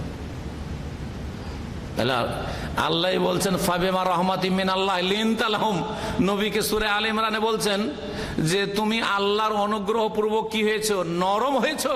আর এখানে বলছেন ওয়াগলুজ আলাইহিম, তাদের সাথে কঠোর ব্যবহার করো। তাহলে বোঝা গেল ক্ষেত্র বিশেষে কি হইতে হবে? হ্যাঁ, কঠোর হইতে হবে, আর ব্যক্তি বিশেষে কঠোর হইতে হবে। এখন বুঝায় আপনাকে, তাহলে বুঝবেন। আপনার স্ত্রী পর্দা করে না, কি নরম ভাষায় না কঠোর ভাষায়? প্রথম নরম, কিন্তু দেখছেন যে নরমে হবে না, মনে হয় তো গরম দিতে হবে। গরম করবেন না করবেন না? গরমও করতে হবে। কিন্তু আপনার ভাইয়ের স্ত্রী আমার বাড়িরই এগুলো সব বউ বেটি, হ্যাঁ, সুতরাং একই লাঠি দিয়ে দুটোকে হাঁকাবো নাকি?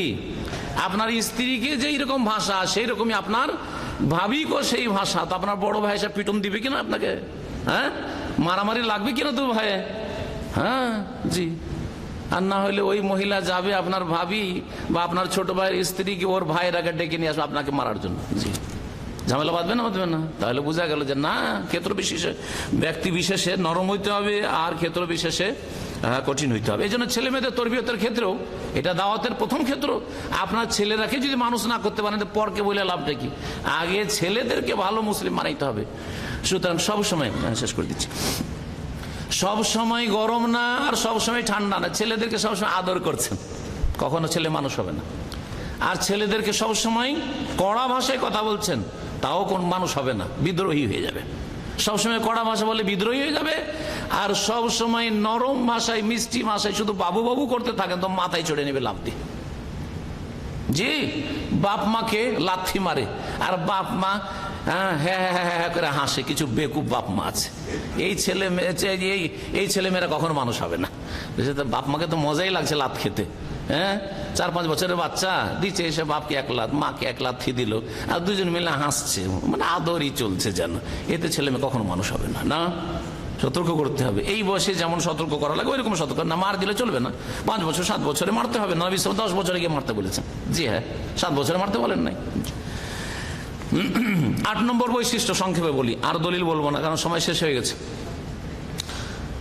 সেটা হচ্ছে যে মন্দকে ভালো দিয়ে দূর করবেন, মন্দকে ভালো দিয়ে দূর করবেন। যারা দাওয়াতি কাজ করছেন বা দায়ীদের সাথে আছেন অথবা ফেসবুকে অনেকেই মাশাআল্লাহ ইসলামের কথা শেয়ার করছেন অথবা শিরক বিদআতের বিরুদ্ধে লিখছেন, সেই ক্ষেত্রে মনে রাখবেন ইদফা বিল্লাতি হি আহসান, মন্দকে বেশি ভালো দিয়ে, শুধু ভালো দিয়ে না, বিল্লাতি হিয়া আহসান ইসিম তাফজিল, বেশি ভালো দিয়ে মন্দকে দূর করো। শুধু ভালো আল্লাহ বলেননি।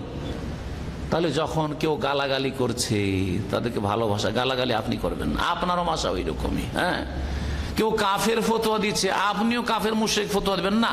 তাদের আমলকে বলেন যে এগুলো শিরকি কাজ, এগুলো কুফরি কাজ, কিন্তু তাদেরকে কাফের এই কথা বলা থেকে বাঁচবেন যথাসাধ্য। আর আলহামদুলিল্লাহ, আবার স্পষ্ট ভাষা বলছে আলহামদুলিল্লাহ, সরাসরি কোন মুসলিমকে বড় শিরকি আকীদা, বড় কুফরি আকীদা আছে, তারপরও কাফের মুশরিক আমরা বলি না, বলি যে তাদের আকীদাগুলি হচ্ছে কুফরি আকীদা বা তাদের আকীদাগুলি হচ্ছে শিরকি আকীদা, তাদের আকীদা হচ্ছে বিদআতি আকীদা। জি, এটা হচ্ছে আমাদের অধিক সতর্কতা, যদিও তারা ঈমান ভঙ্গকারী আকীদায় লিপ্ত রয়েছে। সুতরাং মন্দকে ভালো দিয়ে দূর করার চেষ্টা করবেন, না হলে শয়তান সুযোগ পাবে। কুল্লে ওয়া কুল্লে ইবাদি ইয়াকুলুল্লাতি আহসান ইন্নাশ শায়তানা ইয়ানজিগু বাইনাহুম, ভালো কথা বলো, না হলে শয়তান সুযোগ পাবে, শয়তান সুযোগ পেয়ে যাবে।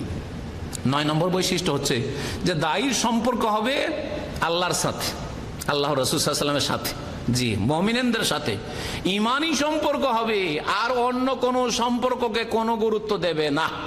এই গুণটি, এই বৈশিষ্ট্য অনেক দায়ীর মধ্যে পাওয়া যায় না, দুঃখের বিষয়, অনেক আলেমদের মধ্যে পাওয়া যায় না। জি হ্যাঁ, আমার আপনার সাথে সম্পর্ক কিসের ভিত্তিতে? যার সম্পর্ক যত মজবুত আল্লাহর সাথে, তাওহীদ সুন্নাহর, তার সাথে তত বেশি আমার সম্পর্ক, এই সম্পর্ক হইতে হবে। যার সম্পর্ক রাসূলুল্লাহ সাল্লাল্লাহু আলাইহি ওয়াসাল্লামের সুন্নাহর সাথে, ইত্তেবার সাথে যত বেশি, তার সাথে তত বেশি সম্পর্ক আমার আপনার, এটা হইতে হবে। জি, আমাদের সম্পর্কে এই নয় যে এটা আমার দেশি, এটা আমার ভাষাভাষী, এটা আমার উত্তরবঙ্গের, তো এটা আমার দক্ষিণবঙ্গের, এটা আমার ডিস্ট্রিক্টের, এটা আমাদের এলাকার, সেই জন্য সম্পর্ক।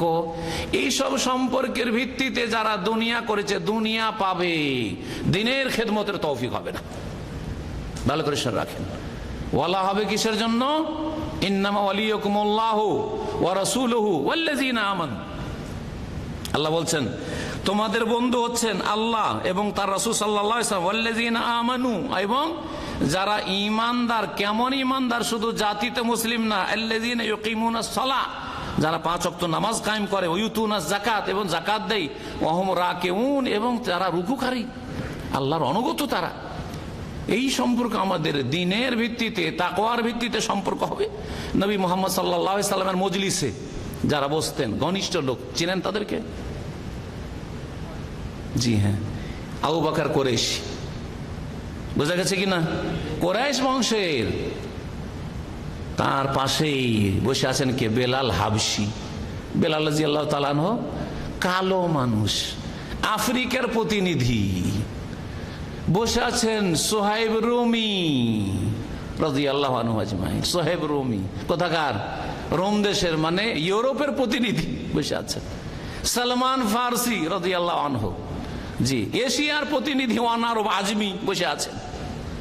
জি, কোন পার্থক্য ছিল যে এটা আরবিয়ান, এটা দেশি, এটা হচ্ছে কুরাইশি আবু বকর, এটা হচ্ছে আফ্রিকার দূরের কালো, আর এটা হচ্ছে ওই আজমি ওয়ান আরব, এটা সালমান ফারসি, এটা তো হচ্ছে ইউরোপিয়ান ও গোরা। এরকম ছিল? কোনো পার্থক্য ছিল না। কোন ইবাদাল্লাহ ইখওয়ানা, ভাই ভাই তোমরা হয়ে যাও, আল্লাহর বান্দা তোমরা সকলে। ইন্না রাব্বাকুম ওয়াহিদ, তোমাদের রব এক, নবী এক, কিবলা এক, সবকিছু এক, কোরআন এক। মুসলিম কেন এত ভাগে বিভক্ত? এই জাতীয়তার রোগ। এই জাতীয়তার রোগ জনগণ যদি থাকে তো, যদি জাহিলিয়াত হয়, তালেবে ইলমের মধ্যে যদি থাকে তো কত বড় জাহিলিয়াত সেটা। জি, দায়ীর মধ্যে থাকে তো কত বড় সেটি জাহিলিয়াত। জি, জাহিলিয়াতের দিকে ফিরে চলে গেছে। তাদের দ্বারা কি দিনের কাজ হবে যাদের মধ্যে এই জাতীয়তার গন্ধ পর্যন্ত রয়েছে? মনে রাখবেন, ইখলাস তখন আসবে যখন সম্পর্ক হবে আল্লাহর জন্য। সম্পর্ক হবে আল্লাহর জন্য। আপনার মায়ের পেটের ভাই বেনামাজি, আর আপনার ভাষাও বুঝে না, হয়তো আপনার সাথে রঙেরও সম্পর্ক নাই, একই আকীদার লোক, নামাজি, আল্লাহ ভীরু, সহিহ আকীদার লোক, কোরআন সুন্নাহ অনুসারী, তাকে মহব্বত করেন, আপনার মায়ের পেটের ভাইকে মহব্বত করবেন না। এটা হচ্ছে দ্বীন। বন্ধুত্ব আল্লাহর জন্য, বন্ধুত্ব রাসূলুল্লাহ সাল্লাল্লাহু আলাইহি ওয়াসাল্লামের জন্য, বন্ধুত্ব দ্বীনের জন্য। ওয়ালা লিল্লাহি ওয়া লিরাসূলিহি। জি,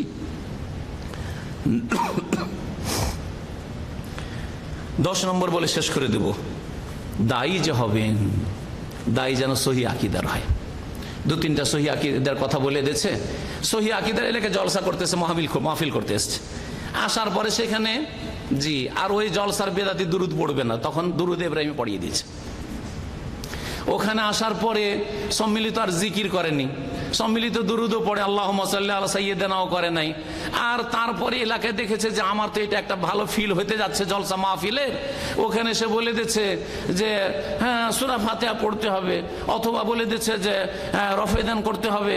2-3টা মাসলাই দেখে নিয়ে দিলেন একবারে সহিহ আকীদার দায়ী বানিয়ে দিলেন। না না, সহিহ আকীদার না, যতক্ষণ পর্যন্ত আকীদা মানহাজ ঠিক হয়নি সে সত্যিকার দায়ী ইলাল্লাহ হইতে পারেনি। আকীদা মানহাজ 2-3টা কাজের নাম না। জোরে আমিন বললেই শুধু সহিহ আকীদার হয়ে গেল, আর রফাদানি করলেই সহিহ আকীদার হয়ে গেল, আর আপনার এইরকম বুকে হাত বাঁধলেই সহিহ আকীদার হয়ে গেল। এই ভুল ধারণাটা আমাদের ভারত, বাংলাদেশ, পাকিস্তানে এক শ্রেণীর লোকের মধ্যে ছিল, ধীরে ধীরে আলহামদুলিল্লাহ সরছে। এটাকে সরিয়ে দিতে হবে। আর ধোঁকা খাবেন না, বাজারে বহু এইরকম ইসলামের স্কলার রয়েছে, বক্তা রয়েছে, যাদেরকে সহিহ আকীদার আলেম মনে করছেন, সহিহ আকীদার দায়ী মনে করছেন, কিন্তু সহিহ আকীদার দায়ী নয়। তারা মূলত দুনিয়ার বিভিন্ন গরজে তারা 2-3টা-4টা হয়তো সহি কথা বলেছে, কিন্তু ভিতরেই কোরআন সুন্নাহর যে দাওয়াত হচ্ছে তার বিরুদ্ধে বিদ্বেষ ভরা আছে। চায় না যে কোরআন সুন্নাহর প্রসার হোক, তারা চায় তাদের নিজের টার্গেটে চলতে চায়। সুতরাং আপনি না জেনে মন্তব্য করবেন না, আর মানুষকে গুমরাহ করবেন। যখন একটা লিস্ট বানিয়ে দিলেন আপনি যে এই সহিহ আকীদার আলেম, সহিহ আকীদার দায়ী, তখন মানুষ তো বিভ্রান্ত হবে, ওদের আলোচনা শুনবে। আর 10টা ঠিক আছে, তার মধ্যে 1-2টা যে ভুল, সেই ভুলগুলোর শিকার হয়ে যাবে, বিভ্রান্তির শিকার হবে।